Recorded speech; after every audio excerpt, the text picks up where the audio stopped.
Good morning, my dear ladies and gentlemen. Welcome to the next session. So, high weightage test series la nama electrostatics பார்த்துட்டு இருக்கோம். நேத்திக்கு ஒரு சில topics discuss பண்ணிட்டு இருந்தோமா, electric ஃபீல்டை பத்தி டிஸ்கஸ் பண்ணிட்டு இருந்தோம். இன்னைக்கு அடுத்த topic electric force and flux, அதை பத்தி. ஐ மீன் Gauss law, electric force, flux. Good afternoon. Good afternoon, Chitra. Nice to meet you. Good. Okay. So இன்னைக்கு கூலம்ஸ் ஃபோர்ஸ், அந்த எலக்ட்ரோஸ்டாட்டிக் ஃபோர்ஸ்னா என்ன, கூலம்ஸ் ஃபோர்ஸ், ஃப்ளக்ஸ், அது எல்லாத்தையும் டிஸ்கஸ் பண்ணிட்டு ஒரு சில ப்ராப்ளம்ஸ் இன்னைக்கு பார்த்துடலாம். ரைட்? ஸோ உங்க 12th ஸ்டாண்டர்டோட டாபிக்கா இதுதான் படிச்சிருப்பீங்க. இஃப் யூ ரிமெம்பர், உங்க 12th ஸ்டாண்டர்ட் ஆரம்பிக்கிறப்போ the first topic was supposed to be electrostatics. அதுல எலக்ட்ரோஸ்டாட்டிக் ஃபோர்ஸ், அந்த கூலம் ஃபோர்ஸ்ங்கிறது தான் நீங்க படிச்சிருப்பீங்க. அந்த கூலம் ஃபோர்ஸோட ஸ்டேட்மெண்ட் என்னன்னா, ரெண்டு சார்ஜ பக்கத்துல ஒரு சர்டன் டிஸ்டன்ஸ்ல கொண்டு வந்து வைக்கும் போது, நான் ரெண்டு சார்ஜஸ் எடுத்துக்கிறேன், ரெண்டு பாயிண்ட் சார்ஜஸ் நான் ஒரு சர்டன் டிஸ்டன்ஸ்ல கொண்டு வந்து வைக்கும் போது, அது ரெண்டுத்துக்கு நடுவுல எனக்கு ஐதர் ஒரு அட்ராக்டிவ் ஃபோர்ஸ் இருக்கணும், இல்ல ஒரு ரிப்பல்சிவ் ஃபோர்ஸ் இருக்கணும். அவ்வளவுதான். அப்ப அந்த அட்ராக்ஷன் ஆர் ரிப்பல்ஷன் அதை எப்படி குவான்டிஃபை பண்றது, அதை எப்படி நம்பர்ஸ்ல ஒரு ஃபார்முலாவா சொல்றது, தட் இஸ் கூலம்ஸ் லா. அது கூலம்ஸ் இன்வர்ஸ் ஸ்கொயர் லான்னு கூட சொல்லலாம், but basically that is Coulomb's law. இப்போ இதுதான் அந்த ரெண்டு பாயிண்ட் சார்ஜஸ் அப்படின்னு வச்சுப்போம்.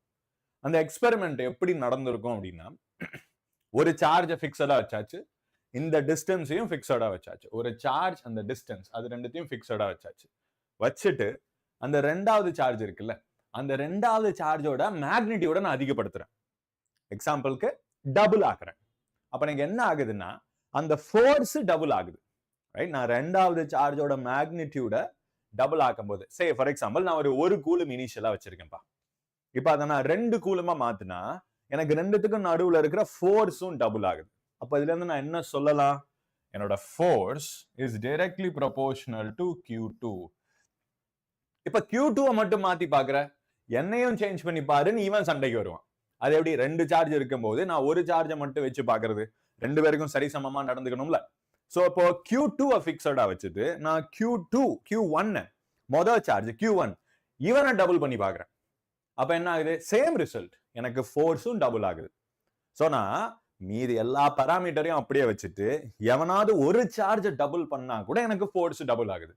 So force is directly proportional to Q2, directly proportional to Q1. Directly ப்ரொபோர்ஷனல்னா என்ன, இவனை நான் எவ்வளவு மாத்துறனோ அதே அளவு ஃபோர்ஸும் மாறுறான்.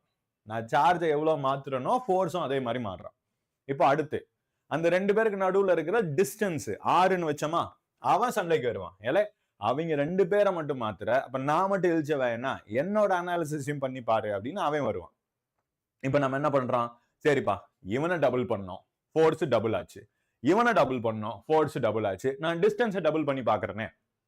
நான் ரெண்டுத்துக்கு நடுவுல இருக்கிற டிஸ்டன்ஸை டபுள் பண்ணி பார்த்தா எனக்கு ஃபோர்ஸ் என்ன ஆகுது தெரியுமா, குறையுது. ரைட்? நான் டிஸ்டன்ஸ் அதிகப்படுத்தும் போது எனக்கு ஃபோர்ஸ் குறையுது.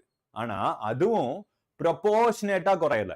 எனக்கு எப்படி குறையுதுன்னா, நான் அதிகப்படுத்துறதை விட பயங்கரமா நான் அதிகப்படுத்துறேன், நான் எதிர்பார்க்கறத விட பயங்கரமா குறையுது. அப்படின்னா என்ன, நான் டிஸ்டன்ஸை டபுள் ஆக்குறேன். அப்ப ரெண்டுத்துக்கு நடுவுல இருக்கிற ஃபோர்ஸ் எனக்கு பாதி ஆகுதா, ஏன்னா டபுள் பாதி இன்டு 2/2 அப்படி ஆகுதான்னு கேட்டா இல்ல, கால்வாசி ஆயிருது. சோ நான் டிஸ்டன்ஸை டபுள் ஆக்குனேன்னா எனக்கு ஃபோர்ஸ் கால்வாசி ஆயிருது. இதுவே நான் டிஸ்டன்ஸை பாதியா குறைக்கிறேன், அப்ப எனக்கு ஃபோர்ஸ் 4 மடங்கு ஆயிருது. சோ இங்க ஒரு இன்வர்ஸ் ரிலேஷன்ஷிப் இருக்குன்றது நமக்கு புரியுது. R அதிகமாக்கும் போது எனக்கு ஃபோர்ஸ் குறையுது, R கம்மியாக்குனா ஃபோர்ஸ் அதிகமாகுது. So that is an inverse relationship. ஆனா அது இன்வர்ஸ் எக்ஸாக்டா பவர் 1 இன்வர்ஸ்னு கேட்டா இல்ல, பவர் 2 இன்வர்ஸ். மீனிங் என்னோட force is inversely proportional to square of the distance. நான் டிஸ்டன்ஸை டபுள் பண்ணும்போது ஃபோர்ஸ் 1/4 ஆகுது. ரைட்? சோ இது மூணுத்தையும் கம்பைன் பண்ணி நான் ஒன்னா எழுதுறேன். So my force between two charges, ரெண்டு பாயிண்ட் சார்ஜ், அது ரெண்டு இருக்கிற டிஸ்டன்ஸ் எவ்வளோ, R மீட்டர். அப்ப ரெண்டு point charges Q1 and Q2 separated by distance of R meter. இப்ப அதுங்களுக்குள்ள இருக்கிற force of attraction or repulsion, it can be attraction or repulsion, anything. Right? It's directly proportional to product of the charges and inversely proportional to square of the distance between them. இதுதான் Coulomb's லாவோட ultimate statement. Right? உங்க entire 12th standard இருக்கு இல்லையா, 12th ஸ்டாண்டர்ட்லயே one of the most fundamental and important ஃபார்முலானா அதுதான். It's a revolutionary formula. ரெண்டு சார்ஜஸ்க்கு நடுவில் இருக்கிற force either attraction or repulsion is directly proportional to product of the charges and inversely proportional to square of the distance between them. இப்போ சயின்ஸ்லயே ஒரு பாரம்பரியம், ஒரு தொன்று தொட்டு நம்ம ஃபாலோ பண்ணிட்டு வர கலாச்சாரம் என்ன, ப்ரொபோர்ஷனாலிட்டினா அவனை லைக் எப்படி சொல்றது, that's not so good. Proportionality வந்து அந்த அளவுக்கு பாக்குறதுக்கு நல்லா இல்லை. ஈக்குவல் டுனா பர்ஃபெக்ட் ரிலேஷன்ஷிப், அதை நான் என்ன வேணா பண்ணிக்கலாம். இப்போ ப்ரொபோர்ஷனாலிட்டில இருந்து ஈக்குவல் டு மாத்தணும்னா நான் ஒரு கான்ஸ்டன்ட் இன்ட்ரடியூஸ் பண்ணணும். இங்க நான் அப்படி இன்ட்ரடியூஸ் பண்ற கான்ஸ்டன்ட்டை let me call it as k. F is equal to k q1 q2 by r square. அவ்வளவுதான். F is equal to k q1 q2 by r square. இப்போ இந்த k ஓட வேல்யூ ஆக்சுவலா என்னன்னு பார்த்தா k is 1 by 4 pi epsilon naught அப்படின்னு வருது. சரி, இது என்னது? இது 4 pi epsilon naught. இப்போ இங்க 4 and pi கான்ஸ்டன்ட்ஸ், அது நமக்கு தெரியும். What is epsilon naught? No, epsilon அப்படின்னா என்ன?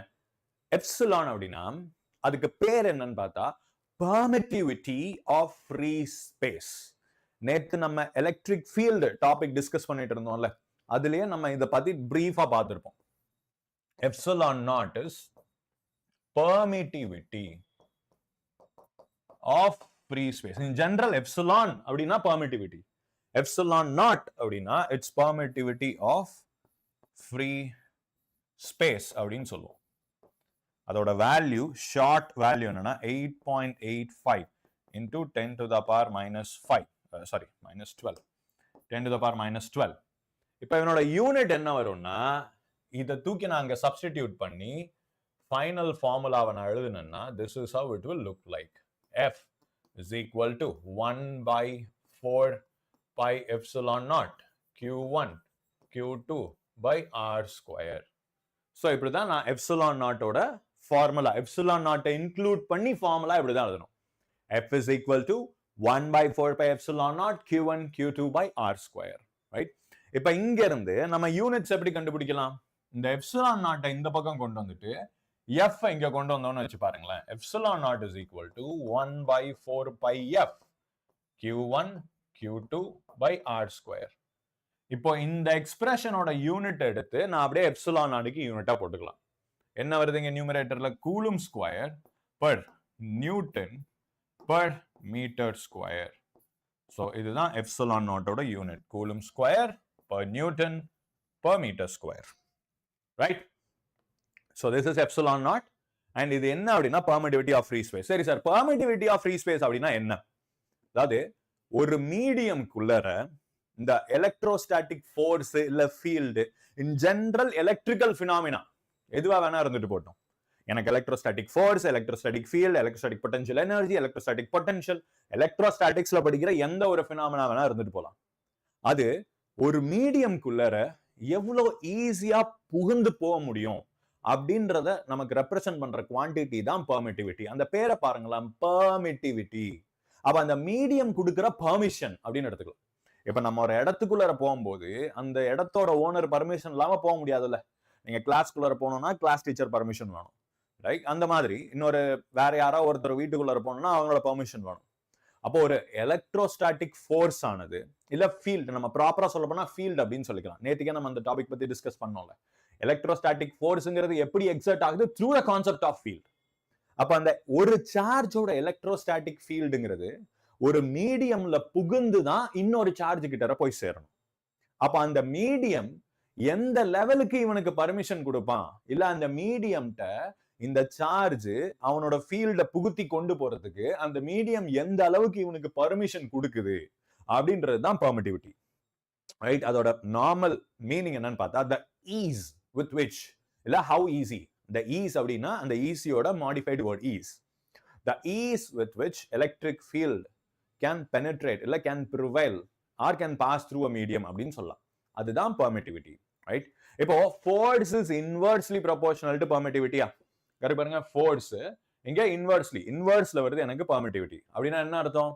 permittivity அதிகமாக அதிகமாக அதிகமாக எனக்கு அந்த மீடியம்குள்ளார ஃபோர்ஸ் கஷ்டம், ரைட்? எனக்கு அந்த மீடியம்குள்ளார ஃபோர்ஸ் ஒரு ரெண்டு சார்ஜ் ஃபோர்ஸ் எக்ஸர்ட் பண்றது கஷ்டம் அப்படின்னு ஆகும்.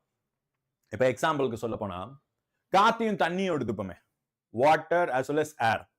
இப்ப தண்ணியை விட காத்தை விட ஏரை கம்பேர் பண்ணும்போது தண்ணிக்கு பெர்மிட்டிவிட்டி அதிகம், ரைட்? அதாவது அந்த நம்பர் இருக்குல்ல, அந்த பெர்மிட்டிவிட்டிங்கிறது அந்த நம்பர் வந்து அதிகமான வேல்யூவா இருக்கும். பர்மிஷன் அதிகம்னு சொல்ல முடியாது. இந்த பெர்மிட்டிவிட்டி ஆஃப் வாட்டர் அது வந்து ஏரை விட கொஞ்சம் அதிகமா இருக்கும் அப்படின்னு வச்சுப்போம். இப்ப எனக்கு அதனால என்ன நடக்குது, வாட் இஸ் த ரிசல்ட் அப்படின்னா, அந்த தண்ணிக்குள்ளர ரெண்டு சார்ஜ் ஒன்னோட ஒன்னு ஃபோர்ஸை அவ்வளோ ஈஸியா எக்ஸர்ட் பண்ண முடியாது. நான் காத்துல ரெண்டு சார்ஜ் வச்சிருக்கேன், அதுங்களுக்குள்ள பயங்கரமான ஒரு ஃபோர்ஸ் இருக்கு. அதே ரெண்டு சார்ஜ் தூக்கி நான் தண்ணிக்குள்ள போட்டேன்னா அதுங்களுக்குள்ள ஃபோர்ஸ் அந்த அளவுக்கு இருக்காது, வீக்கான ஃபோர்ஸ் தான் இருக்கும். நம்ம நார்மல் சால்ட் இருக்குல்ல, சோடியம் குளோரைடு, சால்ட்னா என்ன, வெறும் சோடியம் குளோரைடு, NaCl. இப்ப காத்துல இருக்கும் போது ஏர்ல நம்ம பாட்டில் எல்லாம் சால்ட் போட்டு வச்சிருப்போம்ல, பாக்கெட்ல வச்சிருப்போம், அட்ஸ் a solid crystal. அந்த சாலிட நம்மளால தெளிவா பார்க்க முடியும், நம்மளால கையில எடுக்க முடியும், இட்ஸ் a solid crystal. ஏன்? சோடியம் பிளஸ் பாசிட்டிவ் சார்ஜுக்கும் குளோரின் மைனஸ் நெகட்டிவ் சார்ஜுக்கும் இருக்கிற ஃபோர்ஸ் ஆஃப் அட்ராக்ஷன் இருக்கு இல்லையா, தட் இஸ் சூப்பர் ஸ்ட்ராங். நம்மளால மேனுவலா ஒரு சோடியம் அண்ட் ஒரு குளோரைட கையால தனித்தனியா புட்டெடுக்க முடியாது. நான் உப்பை உடைக்கிறேன்றது வேற, நம்ம ரெண்டு மாலிகூல்ஸை தனித்தனியா பிரிக்கலாம். பட் ஒரு நார்மல் அந்த சோடியம் அயானையும் குளோரின் அயானையும் நம்ம தனித்தனியா பிரிக்க முடியாது ஏர்ல, பிகாஸ் அந்த force of attraction is so strong. இப்ப அதே தூக்கி தண்ணிக்குள்ளார போடும்போது நமக்கு அது கரையுது. அப்படி கரைஞ்சு போறதுன்னா அதோட அர்த்தம் என்ன? எனக்கு அந்த sodium ion plus ion positive அயானும் குளோரின் அயானும் காத்துல எந்த அளவுக்கு அட்ராக்டடா இருந்தாங்களோ அதே அளவுக்கு அட்ராக்ஷன் தண்ணிக்குள்ளர இருக்காது. ஏன்னா தண்ணிங்கிற மீடியம் இருக்கான்ல, அவன் காத்து கொடுத்த அளவுக்கு பர்மிஷன் கொடுக்க மாட்டான், ரைட்? காத்து எந்த அளவுக்கு பர்மிஷன் கொடுத்ததோ அந்த அளவுக்கு இவன் பர்மிஷன் கொடுக்க மாட்டான், ரைட்? அதனால அந்த சோடியத்துக்கும் குளோரினுக்கும் நடுவுல இருக்கிற அட்ராக்டிவ் ஃபோர்ஸ் பயங்கரமா 80 மடங்கு குறையும். காத்துக்கும் தண்ணிக்கும் பார்த்தோம்னா 80 டைம்ஸ் குறையும். அப்படி குறையிறதுனால என்ன ஆகுது பாருங்க, தே பிகம் லூஸ். அவங்களால தண்ணிக்குள்ளார அங்கே இங்கே போக முடியும், ரைட்? S, Na+Cl-. அவங்களால தண்ணிக்குள்ளார கண்ணாப்பனா அங்கிட்டு இங்கிட்டு போக முடியும். அப்படி போறதை தான் நம்ம சால்யூபிலிட்டி அப்படின்னு சொல்றோம். அதனாலதான் salt water is a good conductor, solid NaCl நான் கண்டக்டர். அவங்கள மெல்ட் பண்ணா எஸ் அது ஃப்ளூயிடா மாறும், இல்ல தண்ணியில போட்டு கரைச்சா அவங்களால நவர முடியும். ஸோ ரீசன் என்னன்னா, வாட்டருங்கிற மீடியம் ரெண்டு சார்ஜுக்கு நடுவுல இருக்கிற எலக்ட்ரோஸ்டாட்டிக் ஃபோர்ஸை குறைச்சு விட்டுரும். ஏர்ல தான் எலக்ட்ரோஸ்டாட்டிக் ஃபோர்ஸ், வேக்யூம் இல்ல ஏர், நம்ம ரெண்டுத்தையும் ஒன்னா தான் கன்சிடர் பண்ணுவோம், ரைட்? அது ரெண்டுத்திலயுமே மேக்ஸ். அதை விட வேற எந்த மீடியம்ல போட்டாலும் சர்டன் அமௌண்ட் ஆஃப் ஃபோர்ஸ் வந்து குறையும், ரைட்? ஸோ இதுல இருந்து நம்ம என்ன சொல்லலாம், எலக்ட்ரோஸ்டாட்டிக் ஃபோர்ஸ் இல்ல Coulomb force it dependent on medium. மீடியம்ங்கிறது கூலும் ஃபோர்ஸை அஃபெக்ட் பண்ணும். அதனாலதான் இந்த கே கான்ஸ்டன்ட் இருக்கு இல்லையா, இதை நம்ம ஜஸ்ட் எலக்ட்ரோஸ்டாட்டிக் கான்ஸ்டன்ட் அப்படின்னு சொல்லுவோம். இதுவே நம்ம கிராவிட்டி சாப்டர்ல ஜி படிச்சிருப்போம், ஞாபகம் இருக்கா உங்களுக்கு? Universal gravitational constant. அது வந்து யூனிவர்சல் என்ற வார்த்தையை சேர்த்து சொல்லிப்போம். ஏன்னா கிராவிடேஷனல் கான்ஸ்டன்ட் வந்து மீடியமுக்கு தகுந்த மாதிரி மாறாது. நான் 2 மாஸ் எடுத்து தண்ணிக்குள்ளர வச்சாலும், தரையில வச்சாலும், ஸ்பேஸ்ல வச்சாலும், மண்ணுக்குள்ளர புதைச்சாலும், அதுங்களுக்கு ரெண்டுத்துக்குள்ளார இருக்கிற அந்த 2 மாசுக்குள்ளார இருக்கிற force of attraction, gravitational force of attraction will be same. அது மீடியம் பொறுத்து மாறாது. ஆனால் நான் 2 சார்ஜை தூக்கி தண்ணிக்குள்ளர வச்சா ஒரு ஃபோர்ஸ், காத்துல வச்சா ஒரு ஃபோர்ஸ், வேற ஏதாவது ஒரு மீடியம் குள்ளர வச்சேன்னா வேற ஃபோர்ஸ். சோ இத யூனிவர்சல் எலக்ட்ரோஸ்டாட்டிக் கான்ஸ்டன்ட்னு சொல்லக்கூடாது, தப்பு. Because it is not universal, it changes based on medium. அதே கிராவிடேஷன் இஸ் யூனிவர்சல், இங்க it is just an electrostatic constant. So இந்த எப்சிலான்ங்கிறது ஏர் ஆர் வேக்யூம்க்கு மட்டும்தான். வேற ஏதாவது ஒரு மீடியம்னா அந்த நாட் எடுத்துட்டு எப்சிலான் மட்டும் போடணும். Naught represents the standard medium air or vacuum. வேற ஏதாவது ஒரு மீடியம்குள்ள நான் போடுறதா இருந்தா நான் அந்த நாட் எடுத்துட்டு அந்த மீடியமோட குவான்டிட்டியை மட்டும் தான் நான் போடணும். அந்த மீடியமோட பெர்மிட்டிவிட்டி அதை மட்டும் தான் நான் அப்ளை பண்ணுவேன், right? So this is epsilon not. Okay, so உங்களுக்கு நார்மலா இந்த 1/4π எப்சிலான் நாட் சொல்லியிருப்பாங்க. எப்சிலான் நாட்னா பெர்மிட்டிவிட்டி அப்படின்னு சொல்லியிருப்பாங்க. பட் பெர்மிட்டிவிட்டினா என்னன்னு நீங்க புரிஞ்சுக்கணும். எந்த எக்ஸ்டென்ட்டுக்கு ஒரு மீடியம் தாங்குள்ள 2 சார்ஜை இன்டராக்ட் பண்றதுக்கு அலோவ் பண்றான் அப்படின்றதுதான் பெர்மிட்டிவிட்டி. அந்த மீடியம் கொடுக்குற பர்மிஷன். எதுக்கு அவன் பர்மிஷன் கொடுக்கணும்? ரெண்டு சார்ஜ் ஒருத்தன் இன்டராக்ட் பண்ணிக்கிறது, அதுதான் ஃபோர்ஸ். ஃபோர்ஸ்னா இன்டராக்ஷன், ரைட்? ரெண்டு சார்ஜ் ஒருத்தன் பேசிக்கிறதுக்கு அந்த மீடியம் பர்மிஷன் கொடுக்கணும். அந்த பர்மிஷனை மெஷர் பண்றது தான் நம்ம பெர்மிட்டிவிட்டி, ரைட்? அண்ட் ஏருக்கு 8.8 something into 10 to the power minus 12. Alright? Yes, Shivan. Hello, Shivan. Arey, same name. என் பேரும் Siva, Sivaramakrishnan. Nice to meet you. Alright? So, இதுதான் electrostatic force ஓட basic logic and basic formula. நீங்க ஞாபகம் வச்சுக்க வேண்டியது the full length formula இதுதான். F is equal to 1 by 4 pi epsilon naught Q1 Q2 by R square. The 1 by 4 pi epsilon naught நம்ம அப்படியே electrostatic constant ன்னு சொல்லலாம். அவனோட வேல்யூ என்ன தெரியுமா வரும்? இந்த 1 by 4 pi epsilon naught இருக்கு இல்லையா, அதோட value will be 9 into 10 to the power 9 அப்படின்னு வரும். 1 by 4 pi epsilon naught அதோட total value, I mean K value. இதை தான் நம்ம K அப்படின்னு சொல்றோம். So K equals 9 into 10 to the power 9 அப்படின்னு நான் சொல்லிக்கலாம். Again K ஓட யூனிட் எப்படி நான் சொல்லலாம்? இந்த K வை இங்கே வச்சுட்டு மீதி எல்லாத்தையும் அந்த பக்கம் கொண்டு போனா newton meter square per coulomb square, square per coulomb square. So நம்ம ஏர் அப்படின்னு கொடுத்துட்டா, ஏர் ஆர் வேக்யூம் அப்படின்னு கொடுத்துட்டா you can use this formula. நம்ம இந்த 1 by 4 pi epsilon naught அதெல்லாம் போட தேவையில்ல. நேரா இந்த நம்பரை தூக்கி போட்டு நீங்க சால்வ் பண்ணிடலாம். வேற ஏதாவது ஒரு மீடியம் கொடுத்தா நான் எப்படி சால்வ் பண்றது? ஏர்னா எப்சிலான் நாட் டன். வேற ஏதாவது ஒரு மீடியம்னா எப்படி சால்வ் பண்றது? சிம்பிள். இப்போ if it is in a medium, so ஒரு மீடியம்ல என் ஃபார்முலா என்ன ஆகும் பாருங்க. the formula is F is equal to 1 by 4 pi epsilon Q1 Q2 by R square. Q1 Q2 by R square. இப்போ நமக்கு எந்த ஒரு மீடியமா இருந்தாலும் ஸ்டாண்டர்ட் மீடியம் கூட அதை நம்ம கம்பேர் பண்ணும்போது we'll get a better sense, right? இப்போ think about it. Okay. Sriraj, come on people, நான் நேத்தியே சொன்னேன்ல எனக்கு ஹிந்தி தெரியாதுல. I'm so sorry, I don't know Hindi, English and Tamil, so please adjust. Continue பண்ணுவோம். What was I saying? Yeah, in a medium, ஒரு மீடியம்குள்ளார நான் ரெண்டு charge போடு this is the formula for the force of attraction between two medium, 1 by 4 pi epsilon Q1 Q2 by R square. இப்போ ஜெனரலா நான் எந்த ஒரு பிசிக்கல் குவாலிட்டியா இருந்தாலும் நான் அதை நம்ம மோஸ்டா நம்ம கண்ணு முன்னாடி இருக்கிற ஒரு மீடியம் கூட கம்பேர் பண்ணி சொன்னோம்னா it's going to be easy, right? இப்போ நம்ம வாட்டர் இருக்கு இல்லையா, வாட்டரோட டென்சிட்டி எவ்வளோ? 1000 கிலோகிராம் per மீட்டர் கியூப். கரெக்டா? வாட்டரோட டென்சிட்டி வந்து 1000 கிலோகிராம் per மீட்டர் கியூப். இப்போ நான் வேற ஏதோ ஒரு மெட்டீரியல் எடுத்துக்கிட்டு அவனோட density so and so, let's say mercury எடுத்துப்போம். மெர்க்யூரியோட density 13,600 kilogram per metre cube அப்படின்னு நான் சொல்றேன், right? You will not be able to understand that. இல்லே, come on Shiraj, this is like come on. I'll try to speak in both. Na English and Tamil, I'll try to speak in both. Okay, சரி கவனிங்க. So நம்ம இப்போ ஒரு density அப்படின்னு சொல்லும்போது மெர்க்யூரியோட density எவ்வளோ? 13,600 kilogram per metre cube. அப்போ அந்த நம்பரை நான் நேரா சொன்னேன்னா உங்களால அதை காம்ப்ரிஹெண்ட் பண்றது கஷ்டமா இருக்கும். அதுக்கு பதில் நான் எப்படி சொல்றேன்? தண்ணியை விட 13 மடங்கு அது ஹெவியரா இருக்கும்பா அப்படின்னு சொல்றேன். அப்படின்னா என்ன அர்த்தம்? அது லெட்ஸ் சே நான் ஒரு 1 liter water bottle, consider this, இது ஒரு 1 liter வாட்டர் பாட்டில், ரைட்? இப்போ இந்த bottle is made up of weightless material அப்படின்னு எடுத்துப்போம். Just consider a bottle is made up of weightless material. Yeah, relative density. Perfect man. கண்டுபிடிச்சிட்டீங்களா? relative density.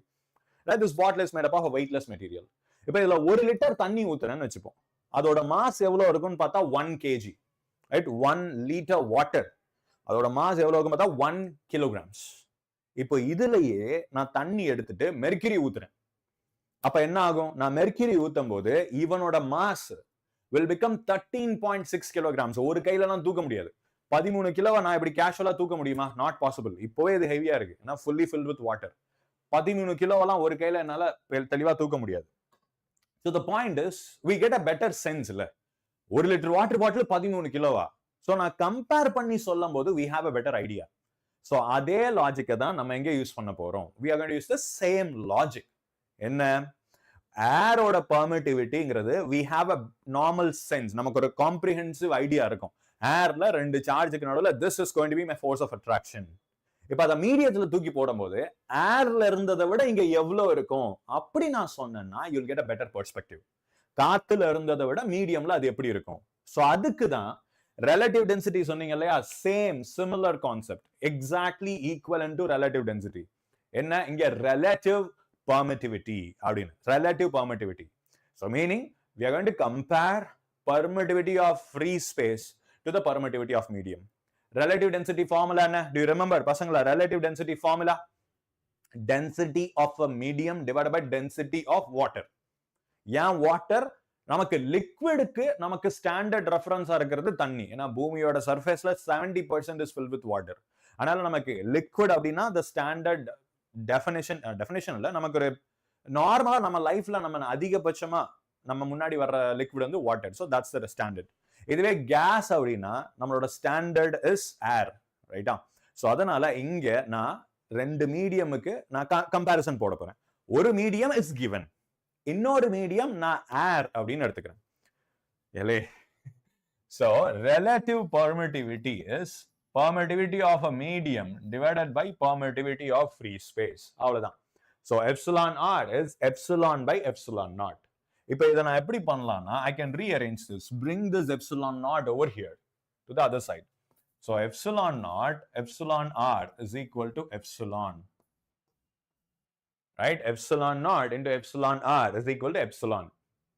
So ஒரு மீடியமோட permittivity அதை நான் எப்படி சொல்லலாம்? Product of absolute permittivity into relative permittivity. இங்க absolute permittivity யாருது? ஏரோடது, right? Epsilon is equal to epsilon naught epsilon r. I can put it in this way, right? So இப்ப இதை தூக்கி இங்க substitute பண்ணி பாருங்க, என்ன ஆகும்? If I plug this value over here, இதை தூக்கி நான் இங்க plug பண்றேன், அப்போ what will happen? இந்த formula செம்ம simplify ஆயிடும் பாருங்க. This is force in a medium, கரெக்டா? ஒரு மீடியம் குள்ளர இருக்கிற force 1/4 pi epsilon q1 q2 by r square. இப்போ நான் இந்த எப்சிலானுக்கு பதில் இதை சப்ஸ்டிடியூட் பண்ணா the same force in a medium is going to become 1/4 pi epsilon naught epsilon r into q1 q2 by r square, right? q1 q2 by r square. இத if I try to rearrange this, f is equal to 1/4 pi epsilon naught இங்க எழுதிட்டு q1 q2 by r square into 1 by epsilon r அப்படின்னு அங்க போட்டுரும். இப்போ this becomes, இது என்னன்னு தெரியுதா உங்களுக்கு? Force between the same two charges when they are in air. So காத்துல இருக்கும்போது இந்த ரெண்டு சார்ஜஸ்க்கு நடுவுல இருக்கிற force. So force in a medium is just force in air by epsilon r அப்படின்னு நம்ம சொல்லிடலாம். So இதுதான் மீடியம்ல இருக்கிறதுக்கும் ஏர்ல இருக்கிறதுக்கும் இட்ஸ் a comparison. இப்போ நான் ரெண்டு சார்ஜ் எடுத்து ஒரு மீடியம் குள்ளர போடுறேன். What will be the interaction between them? அப்ப நான் அதை டைரக்டா மெஷர் பண்றதுக்கு பதில் I can put it in this way. அதே ரெண்டு சார்ஜ put it in air. Now I'll get a certain force, FA, air or vacuum, certain force, divided by எந்த மீடியம்ல போட்டுக்கிறனோ அதோட relative permittivity. அதை தூக்கி இங்க போட்டேன்னா you'll get the answer that. So force in medium is reduced by the factor relative permittivity when you compare it with force in air. So airல எவ்வளவு force இருக்கோ அதுல இருந்து it is getting reduced by a factor of epsilon r, relative permittivity, and you'll get the force in a medium. Okay, all clear? So in the relationship இது என்ன பண்ணுது பாருங்க, இந்த ஃபார்முலாவை this is so long, right? ஏன்னா 1/4 pi epsilon நாட்டுக்கு பதில் you can use this number. epsilon not இருந்ததுன்னா you can use this number, direct answer வந்துரும். But epsilon அப்படின்னா it becomes complicated. You know, the derivation becomes complicated. அதுக்கு பதில் நான் epsilon போட்டு I can calculate force in air divided by relative permittivity. இப்போ நான் water பத்தி, சால்ட் வாட்டர் டிஸ்கஸ் பண்ணும்போது I told you 80 மடங்கு குறையுது அப்படின்னு. Meaning relative permittivity of water is approximately 80, right? 80. அப்ப sodium chloride crystalல airல என்ன force இருக்கோ divide that by 80, you'll get the force in water. பாருங்க 80 times force குறையிறதுனால அந்த sodium and chlorine can literally swim through water. கண்ணா பின்னாடி அதுங்க நீந்திட்டு ஒலாத்திட்டு அங்கேயும் இங்கேயும் கிடைக்கும். Now thereby increasing the conductivity and அது Now, so and so, solubility, all the other properties, right? Okay, Shiraj, I can understand your problem, man, but see here, I cannot completely speak in English. I'll try to mix up English and Tamil, both, right? I'll try to keep a bit of English as well as a bit of Tamil. And I cannot speak in English, right? Please understand. Pasangla? Okay. So, and for those of you who need complete English content, like Vedantu JEE English, and you can refer that. And Vedantu JEE Hindi, you can refer that. Shreya Sir, he makes complete English content and they are like excellent content. You can watch that, right? And complete Hindi channel, Vedantu JEE, we have a complete Hindi channel, right? You can watch all the content over there, all right? So the problem with me is I don't know Hindi. So only English and Tamil. I'll try to balance it with English and Tamil. Na rendithiyum சேர்த்து balance பண்ண try பண்றேன். Right? I'm sorry for the inconvenience. So please bear with me. Okay. Right. Okay. And so we have discussed everything. I mean the basic stuff எல்லாமே நம்ம discuss பண்ணியாச்சு. Now we'll move on to superposition principle. So what is superposition principle? So superposition principle na ஏற்கனவே இதுக்கு முன்னாடி எக்கச்சக்க கான்செப்ட்ஸ்ல I have explained superposition principle. என்னது superposition னா என்னன்னா இப்போ let's take a real world example. எனக்கு இங்க ஒரு charge இருக்காம்பா, right? I have a charge Q0 இங்க அப்படினு வெச்சுப்போம். Let's consider a charge Q0. இப்போ இத சுத்தி I have multiple charges. இங்க ஒருத்தன் இருக்கான், இங்க ஒருத்தன் இருக்கான், here, right? So let this be Q1, Q2, Q3, Q4, right? We have 4 charges. 1, 2, 3, 4, right? But this is the test charge. This is my test charge, right? Q1, Q2, Q3, Q4, right? All 4 charges. The point is, the 4 charges oda net effect on this charge, what is it? Right? In the 4 charges oda net total effect on this charge எப்படி கண்டுபிடிக்கிறது? நமக்கு ஒரு thought process இருக்கும் இல்லையா? In the previous case I had only 2 charges. So நான் நிம்மதியா வேற எதை பத்தியும் கவலைப்படாம அந்த 2 சார்ஜுக்கு நடுவுல இருக்கிற ஃபோர்ஸை மட்டும் கால்குலேட் பண்ணேன். Now you might have this thought. இப்போ if I try to calculate force, இந்த 2 சார்ஜுக்கு நடுவுல இருக்கிற ஃபோர்ஸை நான் கால்குலேட் பண்ண ட்ரை பண்றேன். அப்போ இந்த மீதி சார்ஜ் எல்லாம் இங்க இன்டர்ஃபியர் ஆகாதா சார்? அந்த டவுட் வரும்ல உங்களுக்கு. திங்க் பண்ணி பாருங்க. இவன either attraction or repulsion. Let's take everything as positive. Right? We'll take everything as positive. அப்போ these 2 charges will repel each other. Right? அப்போ you must have this cross thought. என்ன thought? அப்போ மத்த சார்ஜஸும் இத இன்டர்ஃபியர் ஆகும் தானே. Right? Why not the other charges are interfering? And they should interfere. மத்த சார்ஜும் இங்க இப்ப இவனும் ரிப்பல் பண்ணுவான், Q3 ரிப்பல் பண்ணுவான், Q4 ரிப்பல் பண்ணுவான். இப்ப அது நடக்குதா இல்லையான்னு கேட்டா yes it will happen. அந்த எஃபெக்ட தெரிஞ்சுக்கிறதுக்கு நீங்க என்ன பண்ணணும் தெரியுமா? ஸ்டெப் 1, ஃபர்ஸ்ட் ஸ்டெப் என்னன்னா, மத்த எந்த சார்ஜுமே இல்ல, ஜஸ்ட் இவ 2 பேருக்கு மட்டும் இருக்கிற ஃபோர்ஸ் என்ன அப்படின்னு எடுத்து எழுதணும் with the direction. இவங்க 2 பேருக்கு நடுவுல இருக்கிற ஃபோர்ஸை பத்தி மட்டும் எடுத்து எழுதணும் with the direction. அது கூட வெக்டோரியலா இந்த ஃபோர்ஸ் பிளஸ் வெக்டோரியலா the third force plus vectorial the fourth force. So all the forces individually வேற யாருமே இல்லன்னு கால்குலேட் பண்ணி வெக்டோரியலா ஆட் பண்ணீங்கன்னா you will get the resultant force. So for example இவங்க இந்த டைரக்ஷன்ல இருக்கும் and that is F1, right?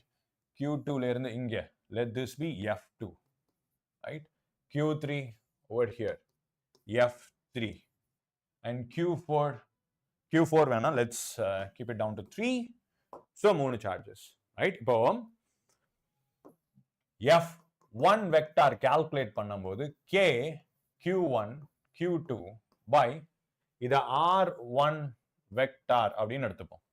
இல்ல the point is R0 from 1. This is R0 with respect to 1 அப்படின்னு அர்த்தம். Right? And this will be R0 with respect to 2. And this will be R0 with respect to 3. Vectors. Right? So k q1 q2 by r01 square into r01 cap. So this is the proper force vector. இதுதான் முதல் சார்ஜுக்கும் ரெண்டாவது charge not அந்த test சார்ஜுக்கும் first சார்ஜுக்கும் இருக்கிற proper force with vector format. And this is it. Pen thickness, yes man. அதே மாதிரி now F2 vector is k q1 q2 by r02 square into r02 cap, right? And the direction is important. We are talking about force. It's a vector, right? You have to add it with direction. Inge direction which vector addition pananum. You cannot just take the magnitude alone. Inge vector oda sethu dhaan neenga add pananum. And F3 vector is equal to k q1 q2 by r03 square into r03 cap, right? இது மூணுத்தையும் finally the net force on that will be net force is F1 vector plus F2 vector plus F3 vector. This is principle of superposition. இதுதான் principle of superposition. சரி கவனிங்க. So the superposition principle na multiple charges என்னோட ஒரு test charge மேல force exert பண்ணும்போது நான் ஒரு பேரை மட்டும் கன்சிடர் பண்ணிட்டு வேற எல்லாத்தையும் இக்னோர் பண்ணிடணும் ஃபார் டைம் பீயிங். இக்னோர் பண்ணிட்டு அந்த ஒரு பேரோட ஃபோர்ஸ் மட்டும் அதுல என்ன அப்படின்னு கண்டுபிடிக்கணும், ரைட்? அதே மாதிரி இப்போ அதை விட்டுட்டு அடுத்த சார்ஜ் என் டெஸ்ட் சார்ஜ் அப்படியே வச்சுட்டு F அந்த Q2 and Q0 அதுக்கு இருக்கிற ஃபோர்ஸ் மட்டும் அதை கால்குலேட் பண்ணும்போது நான் இது ரெண்டுத்தையும் கண்டுக்க தேவையில்லை. Same similar again repeat Q3 and Q0 அதுக்கு ரெண்டுத்துக்கும் நடுவுல இருக்கிற ஃபோர்ஸ் மட்டும், ரைட்? சோ அதுக்கப்புறம் மூணுத்தையும் நான் வெக்டோரியலா ஆட் பண்ணா I'll get the final result. Come on Srijan, man. I'm so sorry man, I cannot completely speak up in English. Now this is a Tamil channel, so I'm so sorry I have to speak in Tamil and English. Now I'll try to speak in both. I'll try to explain it in both Tamil and English, but completely English, I'm so sorry, I can't. Now this is a Tamil channel. So if you want English content, Vedantu JEE English channel, you have excellent content, all the subjects, all topics. Now please do refer to that channel. And for Hindi, you can refer Vedantu JEE Hindi.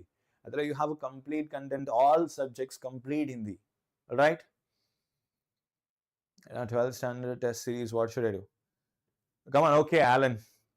See, time problemங்கிறது எல்லாருக்குமே இருக்கிற issue தான், right? இப்போ இந்த point of டைம்ல நீங்க படிக்கிறதுங்கிறத விட you have to put more effort into solving questions.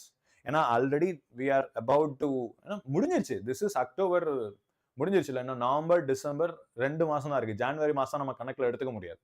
இந்த 2 மாசத்துல யூ ஆர் ஒன்லி எப்படி சொல்றது, the one thing non-negotiable one thing is time வச்சு, லைக் டைமர் வச்சு நீங்க டெஸ்ட் எழுதி பாக்குறது. இதுக்கு முன்னாடி நான் போன மாசம் வரைக்கும் என்னோட எம்பசிஸ் எதுல இருந்திருக்கும் அப்படின்னு கேட்டா solving, to get to a solution. ஒரு கொஸ்டினுக்கு ஆன்சர் போட்டு கண்டுபிடிச்சு நிறுத்து. ஏன்னா அதை தான் நான் சொல்லுவேன், நடுவுல விட்டு போக கூடாது. எவ்வளவு டைம் எடுத்தாலும் answer, you should learn the process, அதை தான் நான் சொல்லுவேன். பட் இந்த கடைசி 2 மாசத்துல the time factor is very very very important, right? நம்ம டைமர் வச்சு இந்த டயத்துக்குள்ளார இத்தனை கொஸ்டின் நீங்க சால்வ் பண்றீங்களா இல்லையா, that makes a very big difference. So இந்த லாஸ்ட் 2 monthsல my request to everyone, நீங்க ஒரு டைமரை வச்சு சால்வ் பண்ண ட்ரை பண்ணுங்க. சர்டன் இப்போ JEE பேட்டர்ன்ல you have to stick to the timer. இத்தனை கொஸ்டின்ஸ் இத்தனை மினிட்ஸ்க்குள்ளார சால்வ் பண்ண ட்ரை பண்ணுங்க. அதுக்கு தான் உங்களுக்கு இந்த டெஸ்ட் சீரிஸ் ஹெல்ப் ஆகும், ரைட்? நீங்களா ரேண்டமா கொஸ்டின்ஸை பிக் பண்ணி சால்வ் பண்றதுக்கு பதில் high weightage topics, the most important topics, right? இப்போ இந்த டாபிக்ஸ்ல இருக்கிற கொஸ்டின்ஸ் மட்டும் தான் வருமான்னு கேட்டா டெஃபினெட்லி நோ. மொத்த சிலபஸ்ல இருந்து கொஸ்டின் வரும், அது அப்படி சொல்ல முடியும். இதுல இருந்து மட்டும் தான் கொஸ்டின்ஸ் வருமானு. பட் டோட்டல் நம்பர் ஆஃப் கொஸ்டின்ஸ்ல மோஸ்ட் நம்பர் ஆஃப் கொஸ்டின்ஸ் இதுல இருந்து தான் வரும். that can be very no, I can say that 100% sure. majority of the questions இத கவர் பண்ணீங்கன்னா ஒரு ஸ்டேட்மென்ட் சொல்லுவாங்கல்ல, 20% of effort will give you 80% success. அதாவது 80% success comes from 20% of your effort. அந்த 20% effort இதுதான். இந்த சிலபஸ்ல இருந்து literally you can achieve 80% success, right? அந்த இந்த மோஸ்ட் இதை தாண்டி எப்படி சொல்றது, ஒரு கொஸ்டின் பேப்பர் எடுக்கிறதா இருந்தா இதுல இல்லாம கொஸ்டின் பேப்பர் எடுக்கிறது ரொம்ப கஷ்டம். ஏன்னா அவ்வளவு இம்பார்ட்டன்ட் இந்த டாபிக்ஸ் எல்லாமே. ஸோ மை சஜஷன், நீங்க மொத்த சிலபஸையும் முடிச்சாகணும். That is point number 1. அதை முடிக்க முடியலன்னா அட் த லீஸ்ட் இந்த ஹை வெயிட்டேஜ் டாபிக்ஸ் எல்லாத்தையும் நீங்க முடிச்சாகணும். This is non negotiable, right? அப்படின்னா JEE Mains, yes, you have a very good chance of clearing JEE mains. All right. Shimon sir, ele varuvarla, avaru varuvar. He is a bit busy illa, too much busy. Avaru definitely varuvar. He will get back. Okay, he will come back. Sure. Now let's continue pasangala. Already time aidichu. Let's continue. The principle of superposition done. Next, flux. Ipo what is flux? இப்போ electric flux, electric flux இல்லை, இன் general flux அப்படின்னா என்ன? You pick any physical quantity. ஒரு physical quantity எடுத்துட்டு, ஒரு vector quantity, ஒரு physical quantity எடுத்துட்டு ஒரு கிவன் ஏரியால எவ்வளவு பிசிக்கல் குவான்டிட்டி அது பாஸ் ஆகுது அப்படின்றது தான் நம்ம ஃப்ளக்ஸ் அப்படின்னு சொல்லுவோம். ஏற்கனவே இந்த டாபிக் டிஸ்கஸ் பண்ணியிருக்கோம் நம்ம. And I'm repeating it once again. Flux அப்படின்னா இங்க எலக்ட்ரிக் ஃப்ளக்ஸ் அப்படின்னா எலக்ட்ரிக் ஃபீல்ட் இன்டு ஏரியா. அதாவது எனக்கு ஒரு கிவன் ஏரியால எவ்வளோ field lines, number of field lines, electric field lines பார்த்துருப்போமா? ஸோ ஒரு கிவன் ஏரியால எத்தனை ஃபீல்டு லைன்ஸ் எனக்கு பர்பெண்டிகுலரா பாஸ் ஆகி போகுது, அந்த குவான்டிட்டி தான் எலக்ட்ரிக் ஃப்ளக்ஸ், ரைட்? ஃப்ளக்ஸ் அப்படின்னா field into area. So the basic formula என்னன்னா, ஃபார் அ யூனிஃபார்ம் ஃபீல்ட், எனக்கு ஒரு யூனிஃபார்ம் ஃபீல்டு இருக்கு அப்படின்னா, so for a uniform field, flux equals E dot A அப்படின்னு நான் சொல்லிட்டு போயிடலாம். E vector dot A vector. If the field is uniform, flux is equal to E dot A. The proper formula என்ன? EA cos theta, right? எனக்கு number of electric field lines crossing a given area, piercing a given area அப்படின்னு நம்ம வச்சுக்கலாம். இங்க ஏரியாவை how can you say it as a vector? Area எப்படி sir vector ஆகும் அப்படின்னா, இங்க எக்கச்சக்க பசங்க ஒரு தப்பு பண்றதுக்கு சான்ஸ் இருக்கு. லிசன் கேர்ஃபுல்லி பசங்களா. இப்போ இது வந்து ஒரு சர்க்குலர் ஏரியா அப்படின்னு வச்சுப்போம். This is a circle. Just imagine is a disk. அதாவது இது வந்து 3 டைமென்ஷனலா நான் ஒரு டிஸ்க் இப்படி வச்சிருக்கேன், ரைட்? ஒரு டிஸ்க் எடுத்துட்டு அப்படியே பெண்ட் பண்ணி வச்சிருக்கேன் 3 டைமென்ஷனலா. இப்போ இதோட ஏரியா எப்படி இருக்கணும் தெரியுமா? This gives the area direction. அதாவது ஒரு ஏரியாவோட டைரக்ஷனுங்கிறது அந்த ஏரியாக்கு பர்பெண்டிகுலரா இருக்கிறது. Now that is diskோட ஏரியாவோட direction. If you look at it, இத ஒரு ஏரியா மாதிரி அஸ்யூம் பண்ணிப்போம். Assume this as a area. இப்ப இந்த ஏரியாவோட டைரக்ஷன் எப்படி இருக்கும்னு பார்த்தா, இந்த சர்ஃபேஸுக்கு பர்பெண்டிகுலரா ஒரு லைன் போட்டீங்கன்னா this line represents the area vector, right? ஏரியாவோட vector is perpendicular to the plane, right? So இத மறக்க கூடாது, நல்லா ஞாபகம் வச்சுக்கோங்க. Area of vector is always perpendicular to the plane. Yeah, normal. இத normal அப்படின்னு சொல்லிக்கலாம். This is the area vector. அதாவது இதோட magnitude into in the direction. That is area vector. Right?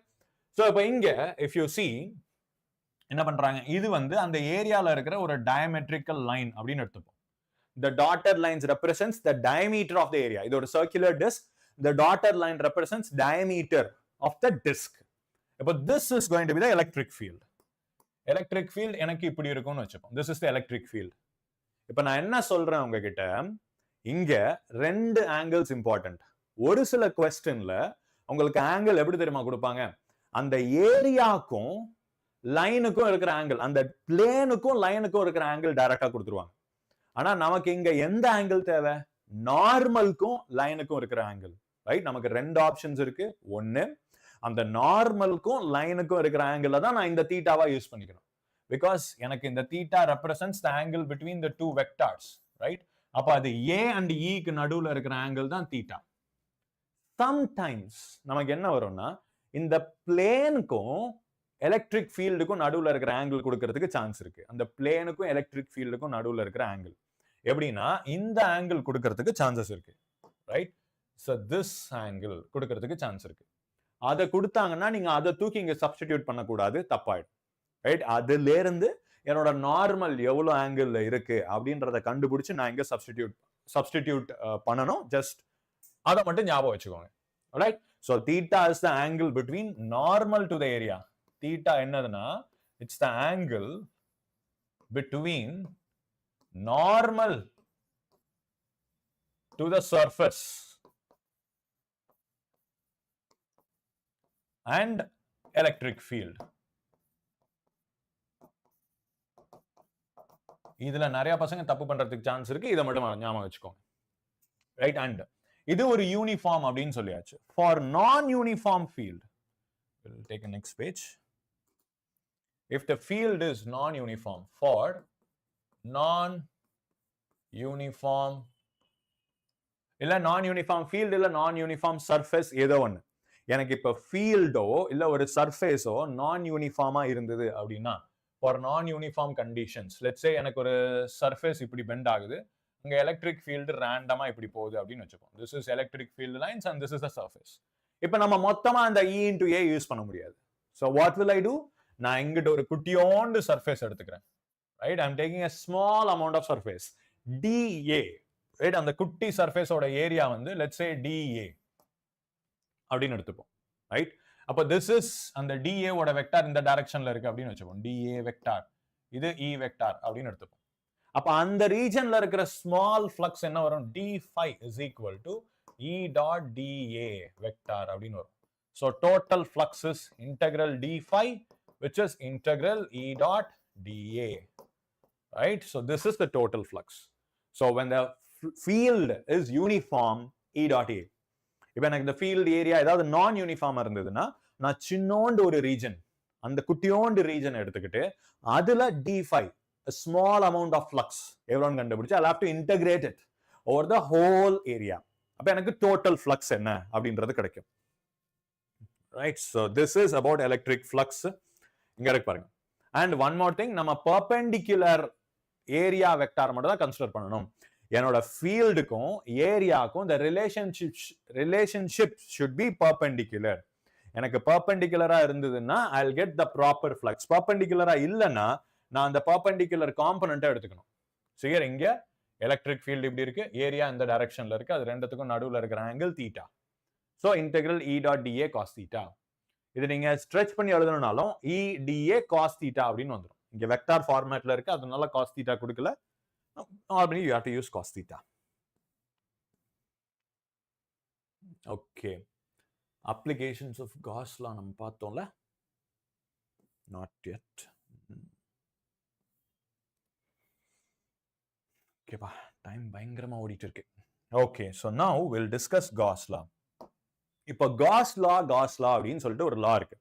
One of the most important and super powerful law. அந்த Gauss law அப்படின்னா என்ன? Simple. ஒரு flux இருக்கு, அது ஒரு க்ளோஸ்டு சர்ஃபேஸ்ல இருக்கு. Flux through a completely enclosed surface, அது ரொம்ப இம்பார்ட்டன்ட். இப்போ ஃப்ளக்ஸ் வந்து நான் ஓப்பன் சர்ஃபேஸுக்கும் கால்குலேட் பண்ணலாம், க்ளோஸ்டு சர்ஃபேஸ்க்கும் கால்குலேட் பண்ணலாம், அதுல எந்த மாற்றமும் இல்லை. ஃப்ளக்ஸ் அப்படின்றது வேற ஒரு பிசிக்கல் குவான்டிட்டி. இப்போ காஸ்ல எந்த ஃப்ளக்ஸை கன்சிடர் பண்ணோம்னா only through a closed surface. Right? ஒரு பவுண்ட் க்ளோஸ்டு சர்ஃபேஸ் இருக்கு, அந்த சர்ஃபேஸ்ல இருக்கிற flux is equal to, literally the flux coming out of that surface is equal to charge enclosed by epsilon naught. அது ஒரு கம்ப்ளீட் க்ளோஸ்டு சர்ஃபேஸ் இருக்குப்பா. Let's say a closed surface இப்படி இருக்கு, எனக்கு அதுக்குள்ளார ஏதோ ஒரு சார்ஜ் நான் போட்டு வச்சிருக்கேன் Q. ரைட்? இப்போ அந்த Qனால எனக்கு எலக்ட்ரிக் ஃபீல்டு லைன்ஸ் வெளியே வருமா? இப்படி வரும். This will be the field lines because of the charge Q. இப்போ இந்த ஏரியா into இந்த ஃப்ளக்ஸ், இது வந்து ஒரு காம்ப்ளிகேட்டட் சர்ஃபேஸ் ஏரியா, நான் யூனிஃபார்ம் எலக்ட்ரிக் ஃபீல்டு எல்லாம் எனக்கு ஓகே. பட் அந்த ஏதோ ஒரு ஃபார்முலா யூஸ் பண்ணி நான் ஃப்ளக்ஸ் கண்டுபிடிச்சு வச்சிருக்கேன். இந்த ஏரியால கம்ப்ளீட்டா நான் ஃப்ளக்ஸ் எவ்வளவு அப்படின்னு கண்டுபிடிச்சு வச்சிருக்கேன். That is 5. ரைட்? சோ இந்த 5 ஈக்குவல் டு என்னவா வரும்னு பார்த்தா Q1, இந்த இடத்துல இருக்கிறது ஒரே ஒரு சார்ஜ் தான், Q enclosed அப்படின்னு வரும். Q enclosed by epsilon naught. Right? Q enclosed by epsilon naught அப்படின்னு வரும். So flux is equal to charge enclosed by epsilon naught. Gauss law ஓட ஸ்டேட்மெண்ட் என்ன? The flux piercing out from any closed surface area. ஒரு கம்ப்ளீட்டா closed surface area இருக்கு, அது வழியா எனக்கு எந்த flux வெளியே வந்தாலும் that is equivalent to Q enclosed by epsilon naught. அதுக்குள்ளார எவ்வளவு சார்ஜ் இருக்கு, அந்த சர்ஃபேஸ்க்குள்ளார எவ்வளவு சார்ஜ் இருக்கு, divided by epsilon naught. அதுதான் எனக்கு அந்த சர்ஃபேஸ்ல இருக்கிற டோட்டல் ஃப்ளக்ஸ். ட்ரஸ்ட் மீ பசங்களா, Gauss law is very very very powerful. ரொம்ப பவர்ஃபுல். நம்ம நேத்திக்கு ஒரு டெரிவேஷன் போட்டோம், ஞாபகம் இருக்கா? Electric field due to an infinitely long straight conductor அப்படின்னு சொல்லிட்டு ஒரு டெரிவேஷன் ஒன்று போட்டோம். எத்தனை பேஜ் போச்சு? அதுக்கு ஒரு ஃபைனைட் லென்த் கண்டுபிடிச்சு அதுக்கு நான் இன்ஃபினிட்டி கண்டிஷன் போட்டு ஸ்பெஷல் கேஸ்ல அந்த λ/2πε0 டிரைவ் பண்ணி கொண்டு வந்திருப்போம். Electric field due to an infinitely long straight charged conductor. அதே டெரிவேஷனை ஒரு 4 ஸ்டெப்ல, அவ்வளவு பெருசு 4 பக்கத்துல போட்டதை நான் 4 ஸ்டெப்ல நச்சுன்னு இந்த காஸ்லா யூஸ் பண்ணி போட்டுறோம். அவ்வளோ பவர்ஃபுல் காஸ்லா. என்னன்னு பாப்போமா? என்க்ளோஸ்ட். Yes, right. இப்போ நம்ம இந்த காஸ்லாவோட பிரின்சிபல் என்னன்னா, இங்க 2 விஷயங்கள் நோட் பண்ண பசங்களா. இந்த லெஃப்ட் சைட்ல இருக்கல ஃப்ளக்ஸ். இப்போ சப்போஸ் எனக்கு இங்க இது ஒரு 1 சார்ஜ்னு கொடுத்துக்கிறேன், இங்க வெளியே எனக்கு சார்ஜ் 2 இருக்கு, ரைட்? இப்போ இந்த சார்ஜ் 2 அவனும் எலக்ட்ரிக் ஃபீல்டு கொடுப்பான்ல, ரைட்? இவனோட ஃபீல்டும் வரும்ல, இந்த மாதிரி இவனோட ஃபீல்டும் அந்த ஏரியால கிராஸ் பண்ணி போறதுக்கு சான்ஸ் இருக்கு, ரைட்? அந்த ரெட் கலர் லைனை பாருங்க, ரெட் கலர் லைன் வந்து Q2, அவனோட ஃபீல்டும் இந்த சர்ஃபேஸை கிராஸ் பண்ணி போறதுக்கு சான்ஸ் இருக்கு. இப்போ நான் ஃப்ளக்ஸ் கால்குலேட் பண்ணும்போது நான் டோட்டல் ஃப்ளக்ஸை தான் எடுத்துக்கணும். ஃப்ளக்ஸ் எனக்கு டோட்டல் ஃப்ளக்ஸ் கணக்கில் எடுத்துக்கணும். ஆனா சார்ஜ் எழுதும் போது நான் என்க்ளோஸ்ட் மட்டும்தான் கணக்கில் எடுத்துக்கணும், ரைட்? அது பாக்குறதுக்கு நமக்கு என்னது, ஃப்ளக்ஸ் எடுக்கிறதா இருந்தா இங்க என்க்ளோஸ்ட் சார்ஜை மட்டும் தான் போட்டிருக்கிறீங்க. அப்ப என்க்ளோஸ்ட் ஃப்ளக்ஸ், அந்த சார்ஜ்ல இருந்து வர ஃப்ளக்ஸை மட்டும் தானே எடுக்கணும், ரைட்? அப்படிதானே நியாயம். லெஃப்ட் சைட்ல எடுக்கும் போது மட்டும் மொத்தத்தையும் எடுக்கிறீங்களே, ஏன் அப்படின்னா அதுலயும் ஒரு லாஜிக் இருக்குது. என்ன பாருங்க, இந்த இடத்துல இந்த ஃப்ளக்ஸோட அர்த்தம் என்ன பாருங்க, எனக்கு இங்க வெளியே இருக்கிற சார்ஜ்ல இருந்து போறதுல ஒரு ஃப்ளக்ஸ் லைன், அவன் உள்ள போனா கண்டிப்பா அவன் வெளியே வந்துதானே ஆகணும். ஒரு க்ளோஸ்டு சர்ஃபேஸ் வச்சிருக்கேன், வெளியே இருக்கிற ஒரு சார்ஜ்ல இருந்து ஒரு ஃப்ளக்ஸ் லைன் உள்ள போச்சுன்னா அவன் பை டிஃபால்ட்டா வெளியே வந்தே தீரணும் இல்லையா? வேற ஆப்ஷனே கிடையாது. உள்ள ஒரு லைன் போச்சுன்னா அவன் வெளியே வந்தே தீரணும். சோ நான் டோட்டல் ஃப்ளக்ஸை கால்குலேட் பண்ணா எனக்கு இந்த உள்ள போறவன் நெகட்டிவ், வெளியே வர்றவன் பாசிட்டிவ், 2 பேரும் ஆட்டோமேட்டிக்கா கேன்சல் ஆயிடுவாங்க, ரைட்? இப்போ உள்ள இருக்கிற சார்ஜோடது பாருங்க, அவன் வெளியே மட்டும் தானே போவான்.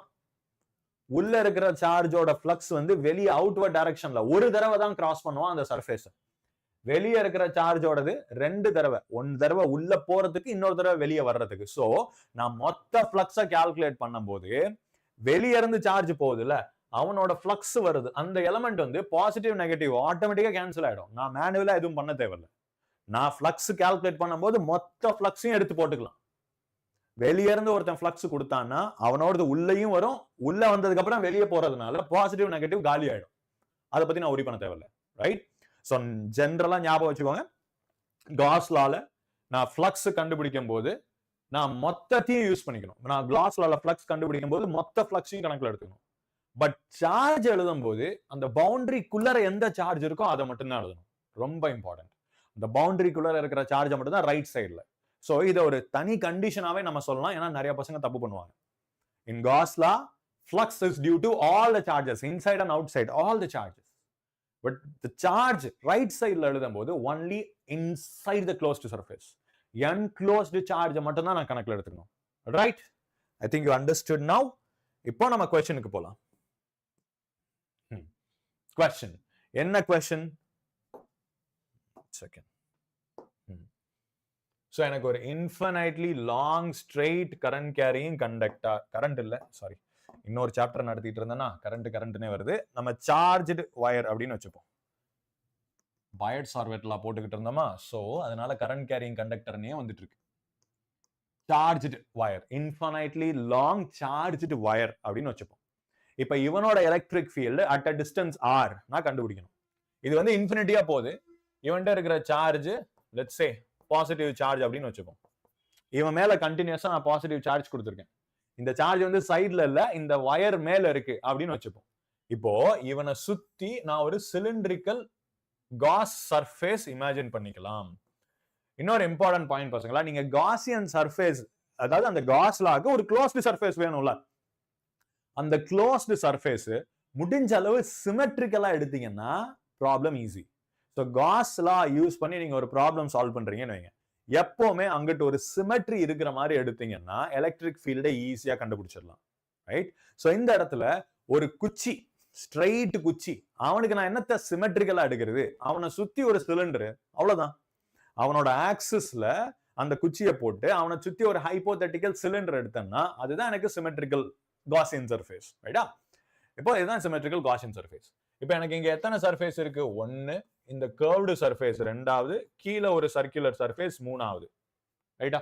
மேல 1, இது கர்வ்டு சர்ஃபேஸ் 2வது, கீழே 1, 3வது. எனக்கு மொத்தம் 3 சர்ஃபேஸ் இருக்கு. அப்ப அந்த 3 சர்ஃபேஸ்லயும் நான் தனித்தனியா ஃப்ளக்ஸ் கண்டுபிடிக்கணும்.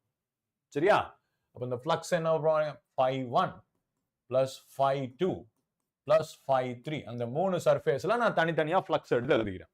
which is equal to, அந்த flux equal to charge enclosed by epsilon naught. அந்த 3 ஃப்ளக்ஸ் தனித்தனியா equal to charge enclosed by epsilon naught. இப்ப இதுல இருக்கிற ஒன்னொன்னையும் தனி, இதுதான் ஜெனரல் காஸ் லா ஃபார்முலா. இப்ப ஒன்னொன்னையும் தனித்தனியா கண்டுபிடிச்சு இதை தூக்கி சப்ஸ்டிடியூட் பண்ணணும். அவ்வளவுதான் நம்ம வேலை. தனித்தனியா கண்டுபிடிச்சு சப்ஸ்டிடியூட் பண்ணா முடிஞ்சு போச்சு. இப்போ ∅1 அண்ட் காஸ் லாக்கு சப்ஸ்டிடியூட் பண்றதுக்கு முன்னாடி உங்களுக்கு ஒரு ரஃப் ஐடியா இருந்ததுன்னா பெட்டர். இப்ப இந்த வயரோட எலக்ட்ரிக் ஃபீல்ட் எப்படி இருக்கும்? ஞாபகம் இருக்குமா? நேற்றுக்கு தான் நம்ம டிஸ்கஸ் பண்ணிட்டு இருந்தோம். அந்த வயரோட எலக்ட்ரிக் ஃபீல்ட் எப்படி இருக்கும்? சோ இங்க இருந்து பார்க்கும்போது ரேடியல் டைரக்ஷன்ல இருக்கும். கரெக்டா?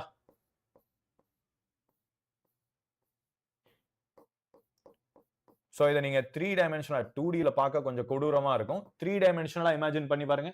சோ சென்டர்ல இருந்து ரேடியலி அவுட்வர்ட் டைரக்ஷன்ல இருக்கும். சோ எந்த 2 பாயிண்ட் எடுத்து பார்த்தாலும் யூ கன்சிடர் எனி 2 பாயிண்ட்ஸ், எல்லா இடத்துலயும் அவுட்வர்ட்ஸா எனக்கு இப்படி ரேடியலா வெளியே போற மாதிரி இருக்கும். ரைட்? இந்த இடத்துல நான் 3 டைமென்ஷனலா வரைஞ்சிருக்கேன். இதோட இந்த ஹரிசான்டல் 2 லைன் இருக்கு இல்லையா, அதை மட்டும் இங்க நான் வரைஞ்சிருக்கேன். எல்லா பாயிண்ட்ஸ்லயும் ஹரிசான்டல் லைன்ஸ் மட்டும் வரைஞ்சிருக்கேன். Right? So it will be radially outwards. இதை நீங்க எப்படி புரிஞ்சுக்கலாம்னா, இந்த குச்சி இதுதான் அந்த வயர் அப்படின்னு வச்சுப்போம். இதுல இருந்து எல்லா டைரக்ஷன்லயும் ரேடியலா அவுட்வர்ட்ஸ்ல இருக்கும் எலக்ட்ரிக் ஃபீல்ட். எந்த பாயிண்ட்ல இருந்து பார்த்தாலும் ரேடியலா அவுட்வர்ட்ஸ்ல எலக்ட்ரிக் ஃபீல்ட் இருக்கும். இதுல இருந்து இந்த மாதிரி குச்சி குச்சியா இந்த மாதிரி ரேடியலா அவுட்வர்ட்ல எலக்ட்ரிக் ஃபீல்ட் இருக்கும். ரைட்? இப்போ நம்ம E into A ஃப்ளக்ஸ் ஃபார்முலானா E dot A, EA cos theta, அத நம்ம கண்டுபிடிக்கிறோம். டாப் சர்ஃபேஸ்க்கு இந்த E ஓட வேல்யூ என்னன்னு நமக்கு தெரியாது. அத E அப்படினே வச்சுப்போம். இந்த எலக்ட்ரிக் ஃபீல்டோட வேல்யூ தான் எனக்கு என்னன்னு தெரியாது. Let's keep it as E. ∅1 என்ன? ∅1 equals E A cos, இந்த இடத்துல ஏரியா வெக்டார் எப்படி இருக்கும் பாருங்க. டாப் மோஸ்ட் சர்ஃபேஸ்ல என்னோட ஏரியா வெக்டார் இஸ் இந்த டைரக்ஷன், ஏரியா வெக்டார். அப்ப எலக்ட்ரிக் ஃபீல்டுக்கும் ஏரியா வெக்டாருக்கும் angle is 90 degree. cos 90 0. Similarly, ∅3 will also be 0. So ∅1 and ∅3 ரெண்டுமே 0. ∅2 மட்டும் தான் நான் கால்குலேட் பண்ணலாம். ∅2 என்ன வரும் பாருங்க, EA into cos 0 டிகிரி. ஏன்னா ஏரியா வெக்டாரும் அங்க ரேடியலா வெளியே இருக்கும், என்னோட எலக்ட்ரிக் ஃபீல்டும் ரேடியலா வெளியே இருக்கும். சோ நான் இங்க ஏரியா இஸ் நான் யூனிஃபார்ம், ஏன்னா அது கர்வ்டு சர்ஃபேஸ் ஏரியால. ஆக்சுவலா இங்க நம்ம இன்டகிரேட் தான் பண்ணணும். பட் இன்டகிரேஷனை நம்ம காம்ப்ளிகேட்டடா பண்றதுக்கு பதிலா டைரக்டா நம்ம இன்ட்யூஷன், பிசிக்கல் சென்ஸை வச்சு சொல்லிடலாம். என்ன? இதுதான் என் குச்சி, இவன்ட்ட இருந்து எலக்ட்ரிக் ஃபீல்ட் எல்லாம் வெளியே போயிட்டு இருக்கு. சரியா? வெளியே போயிட்டு இருக்கு. இப்ப இவனை சுத்தி நான் ஒரு சிலிண்டரை போட்டு அவனோட ஏரியா வெக்டார் போடணும்னா நான் எப்படி போடுறது பாருங்க. இதுதான் இவனை சுத்தி இருக்கிற சிலிண்டர் அப்படின்னு வச்சுப்போம். இந்த குச்சி உள்ள இருக்கு, இவனை சுத்தி இந்த சிலிண்டர் இருக்கு. ரைட்? இந்த பாயிண்ட்டுக்கு ஏரியா வெக்டாரும் ரேடியலான வெளியே வரணும். ரைட்டா? இது வந்து உள்ள இருக்க சார்ஜ், இதுல இருந்து எலக்ட்ரிக் ஃபீல்டு ரேடியலா வெளியே வந்துட்டு இருக்கு. அவனை சுத்தி நான் ஒரு சிலிண்டர் போடும்போது அந்த ஏரியா வெக்டாரும் ரேடியலா வெளியே வரும். சோ நான் எந்த ஒரு பாயிண்ட பார்த்தாலும், அந்த ஏரியால இருக்கிற எந்த ஒரு பாயிண்ட பார்த்தாலும் ஃபீல்டும் ஏரியா வெக்டாரும் ஒரே லைன்ல தான் வெளியே வருவாங்க. So angle between area and field 0. எந்த ஒரு பாயிண்ட்டுக்கு எடுத்தாலும் நான் இதுதான் ஒரு ஏரியா, இதுதான் ஒரு ஃபீல்டுன்னு நான் சொல்ல முடியாது. ஏன்னா இங்க ஃபீல்டு இஸ் நான் யூனிஃபார்ம் இல்லையா? ஃபீல்டோட டைரக்ஷன் மாறிக்கிட்டே இருக்கு, ஏரியாவோட டைரக்ஷனும் மாறிக்கிட்டே இருக்கு. பட் நான் எத்தனோண்டு குட்டி ஒரு புள்ளி ஏரியா எடுத்தாலும் அந்த புள்ளிக்கு electric field and area vector same same same. So angle between them is முட்டை. அப்ப cos 0 என்ன ஆகும் பாருங்க, 1. So ∅2 equals E dot A. இப்ப அடுத்து நம்ம வேலை என்ன? இவனோட டோட்டல், ஆக்சுவலா இது எப்படி வரும்னா இன்டெகிரல் EDA cos theta அப்படின்னு வரும். the proper formula என்ன வரும்னா integral E dA E dot dA into cos 0 அப்படின்னு வரும். So integral E dot dA, right? So இப்போ நம்ம இன்டகிரேட் பண்றதுக்கு பதில் டைரக்டா சொல்லிட்டு போயிடலாம். என்ன, இந்த ஏரியாவை இன்டகிரேட் பண்ணா எனக்கு இந்த சிலிண்டரோட கர்வ்டு சர்ஃபேஸ் ஏரியா ஃபார்முலா என்ன பசங்களா ஞாபகம் இருக்கா? ஒரு சிலிண்டரோட கர்வ்டு சர்ஃபேஸ் ஏரியா மட்டும். What is the formula? சிலிண்டரோட CSA curved surface area formula. எனக்கு டாப்போட ஃபிளாட் சர்ஃபேஸ் வேண்டாம், பாட்டமோட ஃபிளாட் சர்ஃபேஸ் வேண்டாம், அதோட லேட்டரல் சர்ஃபேஸ் ஏரியா மட்டும் வேணும். S 2 pi r into L. இந்த சர்க்கிளோட சர்க்கம்ஃபரன்ஸ் இன்டு நான் எவ்வளவு ஹைட் வச்சிருக்கிறேனோ அது. நான் இந்த ஹைட்டை let's take this height as L length, right? So 2 pi இதை நம்ம ரேடியஸ் ஆஃப் தி சிலிண்டர் வந்து R அப்படின்னு எடுத்துப்போம். ஏன்னா என்ன அர்த்தம், நான் இந்த வயர்ல இருந்து R அப்படின்ற பாயிண்ட்ல தான் எலக்ட்ரிக் ஃபீல்டை கண்டுபிடிக்கணும். அப்ப அந்த பாயிண்ட்ல நான் ஒரு சிலிண்டரை கன்ஸ்ட்ரக்ட் பண்ணிருக்கேன். சோ அப்ப அதை இன்டகிரேட் பண்ணா ஃபைனல் ஆன்சர் என்ன வரும் தெரியுமா? E into 2 pi R into L. இதுதான் phi2. சோ அப்ப phi1 நான் கண்டுபிடிச்சிட்டேன், phi3 கண்டுபிடிச்சாச்சு, phi2 3 left hand side over முடிஞ்சது. இப்போ ரைட் ஹேண்ட் சைடு என்ன வரும் பாருங்க. What will be the right hand side? So RHS. So what will be the right hand side? Q enclosed. இப்போ இவன் ஒரு infinitely long straight charged wire. அவனோட linear charge density நேத்திக்கு படிச்சிருப்போமா? The linear charge density is lambda. Lambda என்ன வரும்? நான் Q by L சொல்லிக்கலாம், இல்ல dQ by dL அப்படின்னு சொல்லிக்கலாம். இல்ல எனக்கு இங்க எந்த லென்த்ல தேவை, எனக்கு இங்க தேவைப்படுற லென்த் எவ்வளோ, Lங்கிற லென்த் வேணுமா, ரைட்? சோ அந்த Lங்கிற லென்த்ல எவ்வளவு சார்ஜ் இருக்கும் அதை தான் நான் Q enclosed அப்படின்னு சொல்லிக்கலாமா, ரைட்? அந்த சர்ஃபேஸ்க்குள்ளர எனக்கு என்க்ளோஸ்டா இருக்கிற சார்ஜ், அந்த சர்ஃபேஸ்க்குள்ளர வயரோட லென்த் எவ்வளவு இருக்கோ அவ்வளோ சார்ஜ் என்க்ளோஸ் ஆயிருக்கு அப்படின்னு அர்த்தம் தானே. நான் ஒரு சர்ஃபேஸை போட்டு அந்த சர்ஃபேஸ்க்குள்ளர எனக்கு எவ்வளவு சார்ஜ் இருக்கு அப்படின்றது வேணும். அப்போ மொத்த வயர்ல அந்த சர்ஃபேஸ்க்குள்ளர எவ்வளவு லென்த் இருக்கு, எனக்கு அவ்வளோ சார்ஜ் இருக்கு, ரைட்? அந்த Qவோட வேல்யூ எனக்கு என்னன்னு தெரியாது, அந்த Q enclosed எவ்வளோங்கிறது எனக்கு தெரியாது. அது எப்படி தெரிய வரும் பாருங்க, இந்த லென்த் இருந்ததுன்னா. ஏன்னா லாம்டானா என்ன அர்த்தம், ஒரு மீட்டருக்கு இவ்வளோப்பா, அப்ப L மீட்டருக்கு எவ்வளோ? இப்ப நம்ம கடையில போயிட்டு ஏதாவது ஒரு பூ வாங்குறோம்னு வச்சுப்போம், ஒரு முழம் 10 ரூபா, அப்ப 4 முழத்துக்கு 40 ரூபா. அதே மாதிரி இந்த ஒரு முழம் 10 ரூபான்றதுதான் lambda, charge per unit length. ஒரு லென்த்துக்கு, ஒரு மீட்டர் லென்த்துக்கு இவ்வளோ சார்ஜ். அப்ப L மீட்டர், நான் 5 மீட்டர் எடுத்தேன்னா lambda into L will give me my Q enclosed, right? அவ்வளவுதான். ரைட் ஹேண்ட் சைடும் கண்டுபிடிச்சாச்சு. இப்ப எல்லாத்தையும் தூக்கி ஃபார்முலால சப்ஸ்டிட்யூட் பண்ணுவோமா? டன். என்ன பாருங்க, 0 plus E into 2 pi R L plus 0 equals lambda into L by epsilon naught. இப்ப 0 எல்லாத்தையும் நம்ம விட்டுறலாம். இந்த L இப்ப 0 எடுத்துட்டு எழுதணும்னா E into 2 pi R L equals lambda L by epsilon naught. L cancel ஆயிடும். E மட்டும் வச்சுட்டு இது அந்த பக்கம் கொண்டு போவோமா? E is equal to lambda by 2 pi epsilon naught R. அவ்வளவுதான், முடிஞ்சிச்சுல. That's it. E is equal to lambda by 2 pi epsilon naught. இதை நேத்துக்கு எவ்வளவு நேரம் டிரைவ் பண்ணோம் ஞாபகம் இருக்கா? 2k lambda by R இல்ல lambda by 2 pi epsilon naught அவ்வளோ பெருசா டிரைவ் பண்ணிருப்போம். சோ இங்க லிட்டரலா இதெல்லாம் உங்களுக்கு எக்ஸ்பிளனேஷன் கொடுக்கணும் அப்படின்றதுக்காக நான் இவ்வளவு பெருசா எழுதிருக்கேன். இதை ஷார்ட்டா எழுதணும்னா டைரக்டா சொல்லிடலாம் 5 1 and 3 0 ஏன்னா அங்க ஆங்கிள் 90 டிகிரி, சோ 1 and 3 0. மீதி ரெண்டாவது சர்ஃபேஸ்ல மட்டும்தான் 5 இருக்கும், ரைட்? அதுவும் cos 0 நான் டைரக்டா சொல்லிடலாம், E into 2 pi RL. இது will be the first step. இது நம்மளோட முதல் ஸ்டெப். ஆக்சுவலா இந்த காஸ்ல அது முதல் ஸ்டெப், இது ரெண்டாவது ஸ்டெப். மூணாவது ஸ்டெப் என்ன, right hand side charge enclosed என்ன, மூணாவது ஸ்டெப். நாலாவது ஸ்டெப் ரெண்டுத்தையும் ஈக்குவேட் பண்ணி டைரக்டா ஆன்சர் சொல்லிடலாம். சோ 4 ஸ்டெப்ல நான் டைரக்டா ஆன்சர் சொல்லிடலாம். சூப்பர்ல, lambda by 2 pi epsilon naught R. So இதுதான் Gauss lawவோட power. Gauss law is literally electrostaticsல Gauss lawங்கிறது லைக் சூப்பர்மேன் மாதிரி. No, he is like super powerful. இதே லாஜிக்கை நம்ம ஸ்பியர்க்கெல்லாம் கூட யூஸ் பண்ணலாம். சாலிட் ஸ்பியர், ஹாலோ ஸ்பியர் எல்லாத்துக்கும் இதே லாஜிக்கை யூஸ் பண்ணி நம்மளால ஃபார்முலா ப்ராப்ளம்ஸை சால்வ் பண்ண முடியும். இல்லாட்டி இன்னைக்கு நான் ஸ்பியரும் பார்க்கலாம் தான் நினைச்சிட்டு இருந்தேன், பட் டைம் இல்லாத காரணத்தினால் ஸோ மீதி கான்செப்ட்ஸ் நீங்க படிச்சுப்பீங்க அப்படின்னு ஒரு நம்பிக்கையில நம்ம கொஸ்டின்ஸுக்கு போலாமா? ஸோ இன்னைக்கு கான்செப்ஷுவலா பார்த்தா ரெண்டே கான்செப்ட் தான், electrostatic force and Gauss law. அது ரெண்டுத்தோட கான்செப்ட்ஸ் மட்டும்தான். ஸோ ரெண்டுத்தோட கான்செப்ட்ஸும் எக்ஸ்பிளைன் பண்ணியாச்சு. Let's dive into some problems. ஒரு மணி 1:30 ஆச்சா, ஒரு 4-5 ப்ராப்ளம் சால்வ் பண்ணிடலாம். Done, that's it. So let's get started.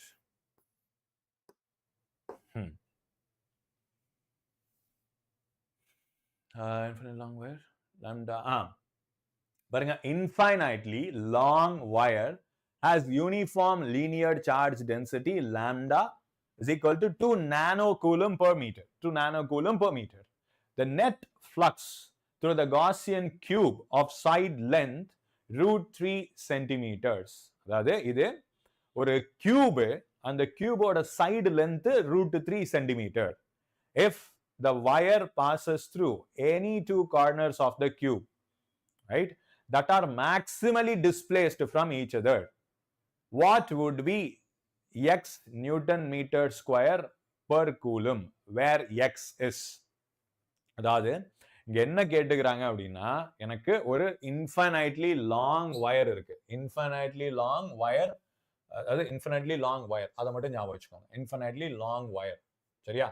அவனோட சார்ஜ் டென்சிட்டி இங்க கொடுத்துருக்காங்க, lambda is 2 nanocoulomb per meter. இப்போ அவனுக்கு அந்த சார்ஜ் எங்க போகுது? the net flux through a Gaussian cube. அப்ப இங்க Gaussian surface என்ன? cube. அதுவும் கிட்டத்தட்ட symmetrical surface ஆன cube is like symmetrical surface of side length √3 centimeter. அந்த கியூபோட ஒரு சைடோட லென்த் √3 centimeter. ஓகே, இப்போ நமக்கு என்ன கண்டுபிடிக்கணும் பாருங்க, நெட் ஃப்ளக்ஸ். அந்த ஃப்ளக்ஸோட வேல்யூ அதுதான் என்னன்னு நம்ம கண்டுபிடிக்கணும். If the wire passes through any two corners of the cube that are maximally displaced from each other. அதாவது இத டயகிராம் வரைஞ்சீங்கன்னா புரிஞ்சிடும். இப்போ எனக்கு ஒரு கியூப் வரைஞ்சிக்கலாம் first. This is the front face of the cube. இப்போ this is the top face, right side. இது எனக்கு அதோட rear face of the cube. Okay, இது ஒரு நார்மல் கியூப் அப்படின்னு எடுத்துப்போம். இப்ப இந்த கியூப்ல எனக்கு ஒரு வயரை நான் வரையணும். அண்ட் அந்த வயர் எப்படி பாஸ் ஆகுது பார்த்தா நல்லா பாருங்க, 2 corners that are maximally displaced. 2 corner, but அந்த 2 கார்னருமே எனக்கு மேக்ஸிமம் டிஸ்பிளேஸ்மெண்ட்ல இருக்கணும். இப்ப நான் என்னென்ன பாசிபிள் 2 கார்னர் மூலியமா நான் எப்படி எல்லாம் கோடு போட முடியும்னு யோசிச்சு பாருங்களேன். இப்ப இங்க நான் பேசிக் இந்த 2 கார்னர் எடுத்து நான் இப்படி கோடு போடலாமா? ஏன்னா இது ரெண்டுமே 2 கார்னர் தானே. இது ஒரு கார்னர், இது ஒரு கார்னர். நான் அப்படி கோடு போட்டேன்னா அது மேக்ஸிமமா இருக்கான்னு கேட்டா டெஃபினட்டா இல்ல. அப்ப மேக்ஸிமானா வேற என்ன பாசிபிள்? நான் இந்த 2 கார்னர் கூட, அதாவது இந்த 2 கார்னருக்குள்ள போடலாம்ல. இத கம்பேர் பண்ணும்போது, இந்த 2 கார்னரை கம்பேர் பண்ணும்போது இந்த 2 கார்னருக்கு டிஸ்பிளேஸ்மெண்ட் அதிகம், இந்த டிஸ்டன்சஸ் அதிகம். பட் இதுதான் மேக்ஸிமமா? நோ. இதை விட பாடி டயகனல், அதுதான் எனக்கு மேக்ஸிமம் டிஸ்பிளேஸ்மெண்டா இருக்கும். ரைட், பாடி டயகனல். அதாவது லெட்ஸ் டேக் தீஸ் 2 பாயிண்ட்ஸ். அதாவது இந்த பாயிண்ட்டையும் இந்த பாயிண்ட்டையும் எடுத்துக்கோங்க. அந்த 2 பாயிண்ட்டுக்கு நடுவுல நான் பாடி டயகனல் ஒன்று போடுறேன். இந்த டயகனல், பாடி டயகனல், இது கொஞ்சம் கிளியரா இல்லாம இருக்கும். டேக் தீஸ் 2 சைட்ஸ் எடுத்து பார்ப்போமா? இந்த 2 சைடு எடுத்து பார்ப்போம்.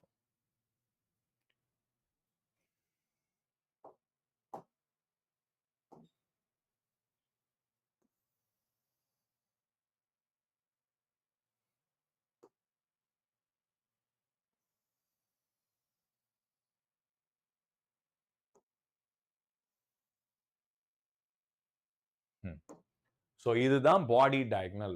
சோ இந்த பாடி டயகனல் மூலமா போற ஃப்ளக்ஸ் சார்ஜ் என்ன, சாரி ஃப்ளக்ஸ் என்ன, क्वेश्चन என்ன, ஃப்ளக்ஸ்.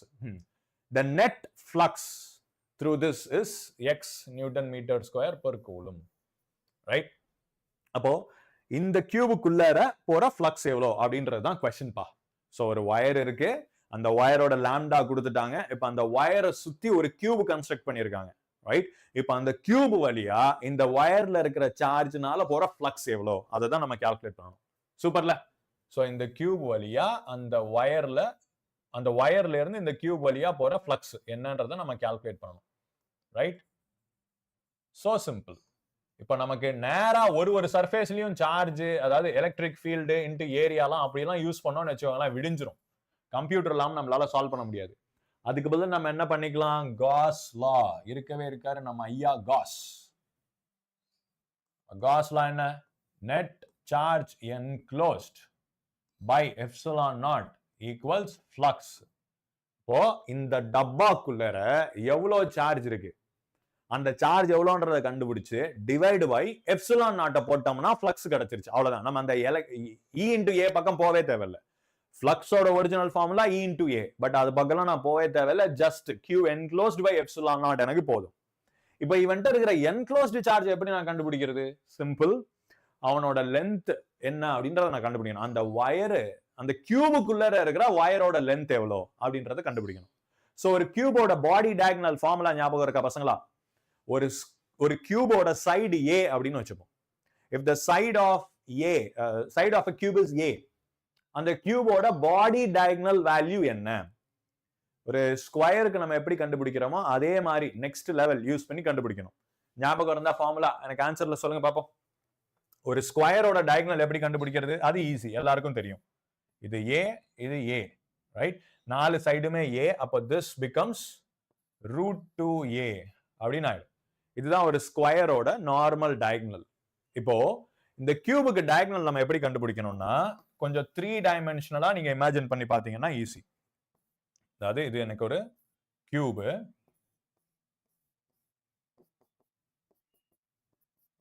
ரைட்? ஒரு கியூப் இப்படி வச்சுப்போம். இப்ப இந்த கியூபோட பாட்டம் இருக்கு இல்லையா, பாட்டம் டயகனல், லெட்ஸ் சே இந்த டயகனல் எவ்வளவு இருக்கும் பாருங்க. இது வந்து ஏ, இது ஏ. அப்ப இவனோட வேல்யூ என்ன? √2a அப்படின்னு ஆயிடுமா? அந்த பாட்டம் ஃபேஸோட டயகனல். இது ஒரு 3D ஃபிகர் பசங்களா. 3D-ஆ இமேஜின் பண்ணி பாத்தீங்கன்னா உங்களுக்கு புரியும். அந்த பாட்டம் டயகனல் இஸ் √2a. இப்ப எனக்கு என்ன தெரியுமா வேணும்? கிராஸ் பாடி டயகனல். இது வந்து ஃபேஸ் டயகனல். எனக்கு ஒரு பாடி டயகனல் வேணும். How do I get the body diagonal? Simple. இங்க இருந்து இப்படி போட்டோம்னா இதுதான் பாடி டயகனல் இல்லையா? இந்த ஃபேஸ்ல இருந்து இங்க.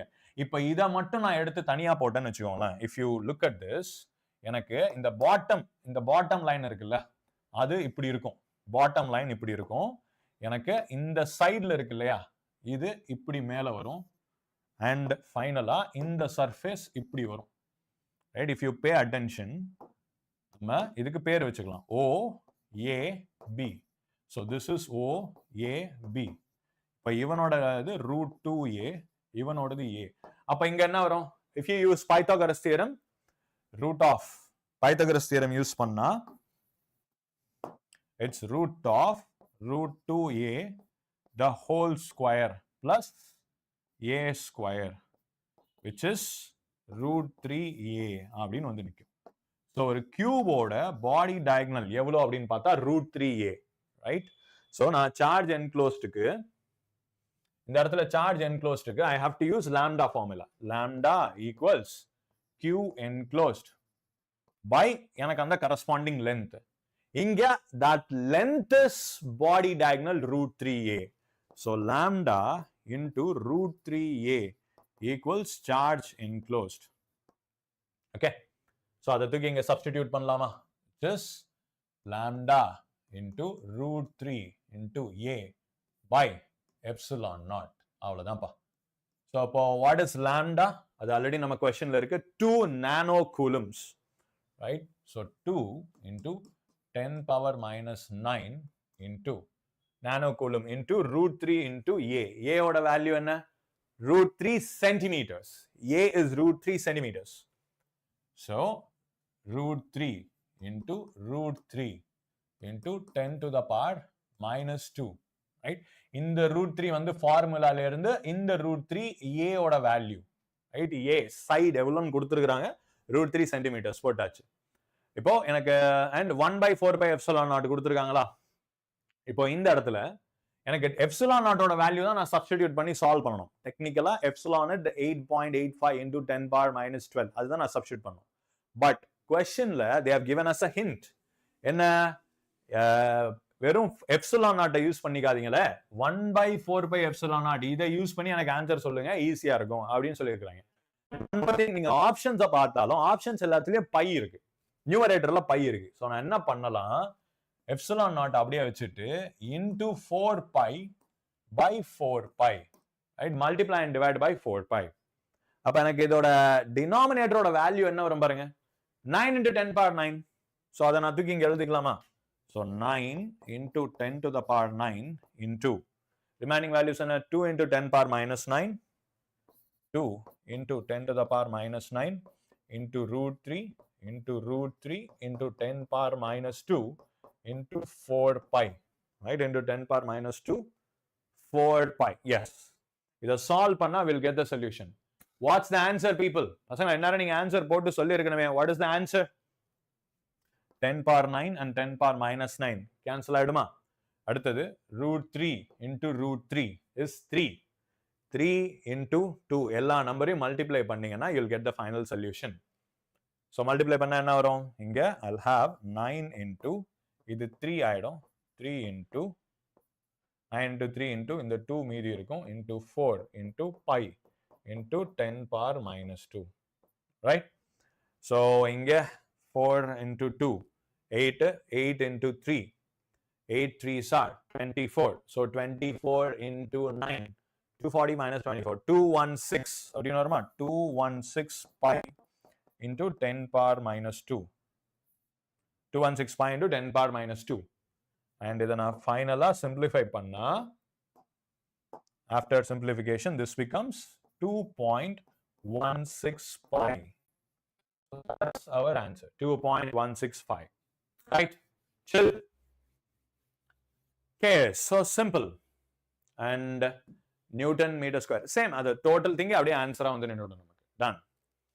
Next question போலாமா? Yeah, we're going to the next question. Look at this question once again. So it's a brilliant question actually. இது ஒரு textbook based question தான், பட் உங்களுக்கு டிஸ்பிளேஸ்மென்ட் கரண்ட் அப்படின்னு சொல்லிட்டு ஒரு டாபிக் ஒன்று வரும், எலக்ட்ரோமேக்னெட்டிக் வேவ்ஸ் அப்படின்ற ஒரு குட்டி சாப்டர்ல படிச்சிருப்பீங்க. பட் மோஸ்ட்லி இது அவ்வளவா இம்பார்ட்டன்ட் கொடுக்காததுனால இந்த ஃபார்முலா மிஸ் ஆகிறதுக்கு வாய்ப்பு இருக்கு. இந்த formula is actually for displacement current, but இப்போ நம்ம அதை மறந்துடலாம். இப்போ கொஸ்டினை வச்சு இதை ட்ரை பண்ணலாம் பாருங்க. If epsilon denotes the permittivity of free space and phi e is the flux of electric field. So phi e அப்படின்றது electric flux ன்னு கொடுத்திருக்காங்க. Through the area bounded by the closed surface. Then the dimensions of this quantity are that of. இவனோட dimensions என்னவா வரும்? அதுதான் கேள்வி. So அப்ப அவனோட dimensions நம்ம கண்டுபிடிக்கணும். By epsilon naught into d phi e by dt. Phi ஓட ஃபார்முலா என்ன? Phi is equal to electric flux என்ன? Electric field into area. Right? Flux is equal to electric field into area. அப்படின்னு வருமா? Or நமக்கு தெரிஞ்ச இன்னொரு Gauss law formula என்ன? Q by epsilon naught. So flux எனக்கு ரெண்டு ஃபார்முலா இருக்கு. இதுல நான் எதை யூஸ் பண்றதுன்னு எப்படி கண்டுபிடிக்கிறது? சிம்பிள். முன்னாடி epsilon naught இருக்கா? அப்ப அவனை போட்டு தள்ளுற மாதிரி நம்ம இங்க ஃபார்முலாவை சூஸ் பண்ணணும். So Q by epsilon naught அதை சூஸ் பண்ணிக்கலாம். So epsilon naught into d by dt of Q by epsilon naught. Right? இப்போ இங்க epsilon naught அப்படின்றது என்ன? That is a constant. அப்ப நான் அதை டிஃபரன்சியேஷன் விட்டு வெளியே தூக்கிட்டு வந்துடலாம். So தூக்கிட்டு வந்தா epsilon naught by epsilon naught dq by dt. So ரெண்டு பேரையும் போட்டு தள்ளிடலாம். Remaining you have I. dq by dtங்கிறது தான் electric current. So answer is electric current. Right? Simple. இதை பார்த்த உடனே ஒரு சில பேருக்கு எப்படி அப்ரோச் பண்றது அப்படின்ற டவுட் வரும். எப்படி ஆரம்பிக்கிறது, என்ன இது, நான் எங்க ஆரம்பிக்கிறது அப்படின்னு. சிம்பிள். ஒரு क्वेश्चनல உங்களுக்கு தெரிஞ்ச மாதிரியான வேரியபிள் இங்க என்னென்ன இருக்கு? எப்சிலான் நாட் இ நமக்கு தெரியும், phi அப்படின்றது நமக்கு நல்லா தெரியும். அண்ட் क्वेश्चनல தெளிவா கொடுத்திருக்காங்க ஃப்ளக்ஸ் அப்படின்னு. அப்ப ஃப்ளக்ஸோட லிங்க்ல இருக்கிற மத்த கான்செப்ட்ஸ் எல்லாம் என்னென்ன அப்படின்னு மென்டலா கேதர் பண்ணுங்க. ரெண்டே into a q by epsilon naught Gauss law use பண்ணா. இங்க e into a you substitute பண்ணி பாருங்க. ஓகே, ரெண்டுத்துல எது யூஸ் பண்றதுன்னு தெரியல, ரெண்டுத்தையும் சப்ஸ்டிடியூட் பண்ணி பாருங்க. EA நான் சப்ஸ்டிடியூட் பண்ணா இங்க எனக்கு எதுவுமே வந்து நிக்காது, பிளைண்டா இருக்கும். அதுக்கு பதில் நான் q by epsilon naught போட்டா டைரக்டா எலக்ட்ரிக் கரண்ட் வந்து முடிஞ்சிடும். Ton. You'll get the solution. அடுத்த question. A point charge plus q is placed at origin. A second point charge plus 9q is placed at DOO. In a Cartesian coordinate system. the point in between where the electric field vanishes. இது வந்து ஒரு typical question. இந்த மாதிரி questions எல்லாம் வருஷம் கேட்பாங்கன்னு கூட சொல்லலாம். எனக்கு ஒரு graph system இருக்கு, ஒரு point originல ஒரு point charge வச்சிருக்காங்க, that is plus q, right? This is origin 0, 0, 0, and அங்க I have a charge plus q. This is another point, அதோடது d, 0, 0, right? அங்க இருக்கிறது plus 9q. Both are positive charges, q and 9q. இப்போ the point in between them where the electric field vanishes, அவங்க ரெண்டு பேருக்கு நடுவுல இருக்கிற point where the electric field vanishes, நான் இப்படி ஒரு point எடுத்துக்கலாம். அங்க my electric field should be 0. Right? அப்ப நான் electric field 0னா electric force, electrostatic force எல்லாமே 0வா இருக்கும். ரைட்? அப்ப நான் சிம்பிளா ஃபீல்டு ஃபார்முலா வச்சும் சால்வ் பண்ணலாம். பட் இன்னைக்கு நம்ம பார்த்துட்டு இருக்கிறது ஃபோர்ஸ் அப்படின்ற காரணத்தினால நம்ம ஃபோர்ஸ் ஃபார்முலா யூஸ் பண்ணி சால்வ் பண்ணிக்கலாம். d minus x. ரைட்டா?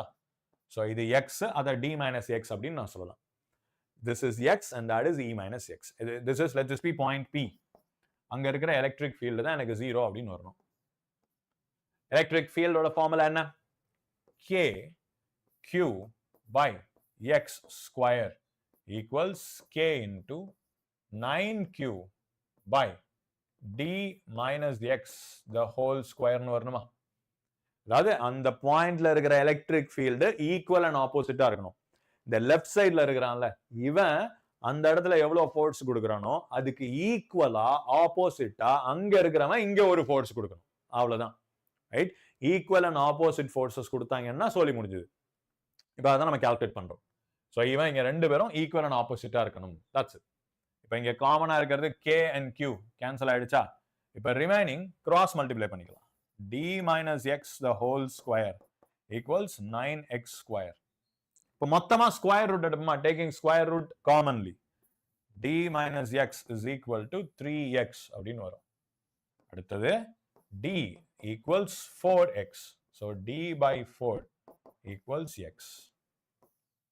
அப்ப கோஆர்டினேட்ஸ் என்ன வரும்? d by 4, 0, 0. ஏன்னா yz குலர்லாம் நம்ம போவே தேவையில்லை. just x ஓட value is d by 4. yes, got the answer. x ஓட value is d by 4. அடுத்த question. yes, here. A point charge causes an electric flux of -2 into 10 power 4 Newton meter square per Coulomb to pass through a spherical Gaussian surface of 8 centimeter radius, centered on the charge. The value of the point charges. அது எனக்கு ஒரு spherical Gaussian surface. Gaussian surface அவங்களே கொடுத்துட்டாங்க. Spherical Gaussian surface. அந்த shape அவங்களே கொடுத்துட்டாங்க. Now I have a spherical Gaussian surface. Center. அதுல இன்னொன்னு centered on the charge. அந்த surface ஓட centerல தான் எனக்கு அந்த charge இருக்கு. Let's take that as q. q ன்னு எடுத்துக்கலாம். இப்போ அவனோட ரேடியஸ் என்ன? 8 சென்டிமீட்டர். அதுவும் கொடுத்தாச்சு. 8 சென்டிமீட்டர் is the radius. இப்போ அங்க இருக்கிற ஃப்ளக்ஸ் எவ்வளவு பாருங்க? -2 into 10 to the power 4. அப்ப நான் அதை எப்படி சொல்லலாம்? Negative flux. What is the meaning of negative flux? Inwards. உள்ளர வர்ற ஃப்ளக்ஸை நான் நெகட்டிவ் அப்படின்னு சொல்லணும். அவுட்வர்ட்ல போற ஃப்ளக்ஸ் பாசிட்டிவ், உள்ள வர்ற flux negative. This is negative flux πe. So அப்ப இந்த ரேடியஸ் அப்படின்றது நமக்கு நிஜமா யூஸ் ஆகுமா ஆகாதா? யோசிச்சு பார்த்தா not necessarily. π is equal to q enclosed by epsilon naught. எனக்கு இங்க e into a formula use பண்றதா இருந்தா எனக்கு அந்த ஏரியாக்கு ரேடியஸ் தேவைப்படும்னு வச்சுப்போம். இங்க நான் q by epsilon naught cos law formula use பண்றேன். எனக்கு தேவையே இல்லை, ரேடியஸ்ங்கிறது இங்க தேவையே இல்லை. நான் டைரக்டா ஆன்சர் கண்டுபிடிச்சிடலாம். எப்படி? ஸோ எனக்கு q enclosed equals 5 into epsilon naught.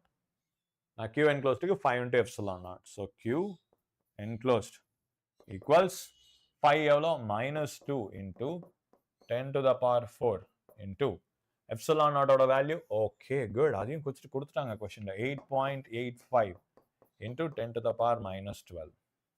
அவ்வளவுதான். So -8.8 into 2 around 17 point something அப்படின்னு வரணும். into 10 power -12 plus 4 is -8. அவ்வளவுதான். So -17.7 into 10 power -8. இங்க ஃப்ளக்ஸ் நெகட்டிவ்ல இருக்கு பசங்களா, அதை மிஸ் பண்ணிடக்கூடாது. ஃப்ளக்ஸ் நெகட்டிவ்ல இருக்கிறதுனால நான் இதையும் நெகட்டிவ்னு தான் கன்சிடர் பண்ணணும். So this is going to be my answer. Okay, அடுத்த question.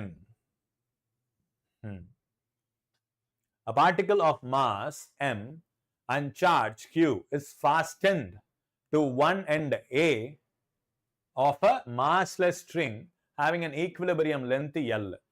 So இதுதான் massless string, அதோட equilibrium length L, A என்ற எண்ட்ல ஒரு சார்ஜ் வச்சிருக்காங்க. Right? So there's a charge at the end A. இப்போ okay, whose other end is fixed at O. அதோட இன்னொரு end O இந்த பாயிண்ட்ல ஃபிக்ஸ் பண்ணியாச்சு. The whole system is placed on a frictionless horizontal surface and is initially at rest. Okay, இது வந்து top view, மேல இருந்து பார்த்துட்டு இருக்கோம். இந்த செட்டப் எடுத்து அப்படியே நான் தரையில வச்சிருக்கேன், இதை நான் மேல இருந்து பார்த்துட்டு இருக்கேன் அப்படின்னு வச்சுப்போம். Right? So I'm looking at it from the top. இதை நான் இந்த பெர்ஸ்பெக்டிவ்ல இருந்து இப்படி பார்த்துட்டு இருக்கேன். புரியுது உங்களுக்கு? டாப்ல இருந்து பார்த்துட்டு இருக்கேன். இது ஹரிசான்டலா இல்ல, டாப்ல நான் மேல இருந்து கீழே பார்த்துட்டு இருக்கேன். அதை நல்லா புரிஞ்சுக்கோங்க. அப்போ பாயிண்ட் என்னன்னா, இங்க gravity is like useless. Horizontal மோஷனுக்கு நம்ம கிராவிட்டி தேவையில்லை. அதை தான் இன்டைரக்டா அப்படி சொல்லியிருக்காங்க. No need for gravity. Inga it's a horizontal plane. Right, on a horizontal plane from the rest. If a uniform electric field is switched on in the direction as shown in the figure. So in the direction la x-axis la uniform electric field is switched on in the x-axis. Then the speed of the particle when it crosses the x-axis is. அப்போ இந்த பாயிண்ட்டுக்கு வர்றப்போ அந்த பார்ட்டிகளோட speed என்னவா இருக்கும், அதுதான் question. இப்போ இந்த கொஸ்டினை புரிஞ்சுக்கிறது கொஞ்சம் கஷ்டமா இருக்கும். பட் எலக்ட்ரோஸ்டாட்டிக்ஸும் கிராவிட்டியும் கான்செப்சுவலா ஒண்ணுதான். ஏன்னா ரெண்டுத்தோட ஃபண்டமெண்டலும் இன்வெர்ஸ் ஸ்கொயர் லா.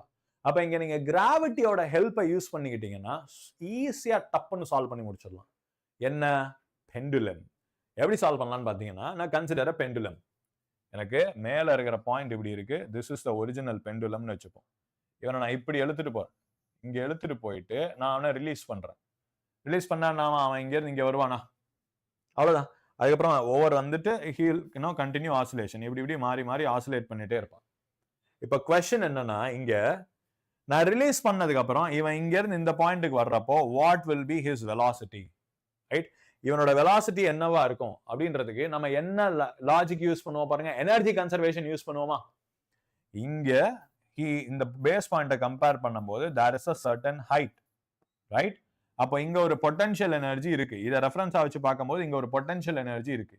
அது கம்ப்ளீட்டா இங்க கைனடிக் எனர்ஜியா எனக்கு மாறி இருக்கு. Literally I have used energy conservation. இல்ல நான் கிராவிடேஷனல் ஃபோர்ஸ் இன்டு டிஸ்பிளேஸ்மெண்ட்டை கணக்கில் எடுத்துக்கலாம். ஒர்க் டன் by gravity, இங்க work done அதுதான் kinetic எனர்ஜியா மாறுது. work done by all the forces is converted to kinetic energy.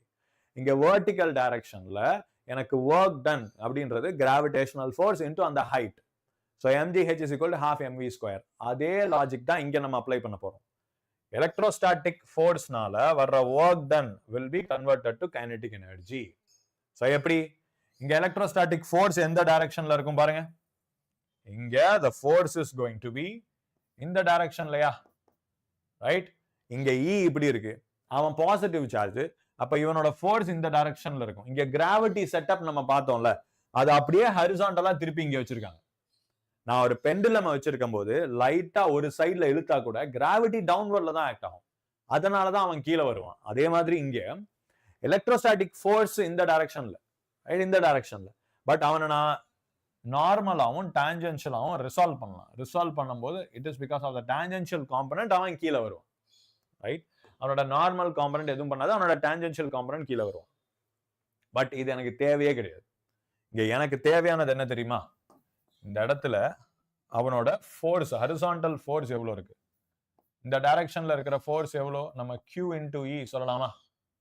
F is equal to Q into E, right? Horizontal டைரக்ஷன்ல. அந்த டைரக்ஷன்ல டிஸ்பிளேஸ்மெண்ட் எவ்வளோ? Let this be the displacement, S அப்படின்னு வச்சுப்போம். ஏன்னா இங்க ஹரிசான்டல் வெர்டிகல், நான் ரெண்டுத்தையும் தனித்தனியாக கண்டுபிடிக்கிறேன். நான் ஹரிசான்டல் டைரக்ஷன்ல இருக்கிற force is Q into E and that is constant. அது ஒரு good thing, it's a constant. and horizontal displacement எவ்வளோ பாருங்க? எஸ் அப்படின்றது ஹரிசான்டல் டிஸ்பிளேஸ்மெண்ட். பட் எஸ் நான் கொடுத்துருக்கிற வேரியபிள்ல எழுத ட்ரை பண்ணணும், ரைட்? அப்ப இந்த ரேடியஸ் வந்து லென்த் கொடுத்துருக்காங்களா? ஸோ ரேடியஸ்ங்கிறது ஃபுல் லென்த், அது கொஸ்டின்ல இருக்கு நமக்கு. அப்போ இந்த லென்த்தும் ஃபுல்லா it's going to be L, right? இதுவும் எனக்கு ஃபுல்லா எல்லா தான் இருக்கும். அப்போ இந்த டிஸ்டன்ஸ் என்ன ஆகும்? திஸ் இஸ் பிகமிங் ஸோ இது எனக்கு என்ன ஆகும்? L cos theta, right? அப்ப இந்த செக்ஷன் என்ன வரும்? L minus L cos theta, right? Total length, இந்த த்ரெட்டோட அதே லென்த் எனக்கு L அப்படியே இங்க வரும். இப்ப எவ்வளவு தூரம் நகர்ந்திருக்குன்னு பார்த்தா, this was the original point. இந்த horizontal direction ஒரிஜினலா இதுதான் பொசிஷன், ஃபைனலா இங்க வந்திருக்கு. ஸோ L cos theta அந்த பாயிண்ட் தான் என்னோட original horizontal position, original initial and final அப்படின்னு எடுத்துக்கலாம். ஸோ இந்த பர்டிகுலர் கேஸ்ல work energy theorem, work done is equal to change in kinetic energy அப்படின்னு சொல்லிக்கலாம். ஸோ இங்க ஒர்க் டன் என்ன வரும்னு பார்த்தா F into horizontal displacement, இல்ல we'll take it as X, Fx, right? இங்க Fx என்ன? Q into E into displacement L into 1 minus cos 60 degrees. 1 minus cos degree. This is equivalent to half mv square.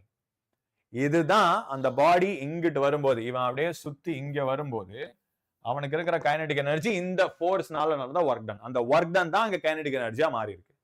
So அதை solve பண்ணா என்ன வரும் பாருங்க? Q E L into cos 60 is 1 by 2, 1 minus 1 by 2 is 1 by 2 equals mv square by 2. So 2 cancel ஆயிடும். Remaining v will be Q E L by m under root. So this is the velocity. V is equal to Q E L by m, right? Root குள்ளார Q E L by m, and this is our answer. Okay பசங்களா? And yeah, time ஆயிடுச்சு. I think this is enough. So அடுத்த டெஸ்ட்டை நல்லா பண்ணுங்க. And இந்த test வந்து Monday தான் உங்களுக்கு இருக்க போகுது. ஸோ நிறைய டைம் இருக்கு. இன்னும் கொஞ்சம் கொஸ்டின்ஸ் ப்ராக்டிஸ் பண்ணிட்டு போங்க. Next week content will continue from Monday R Tuesday, right? So all the best, rock the exam, see you in the next session. Bye bye.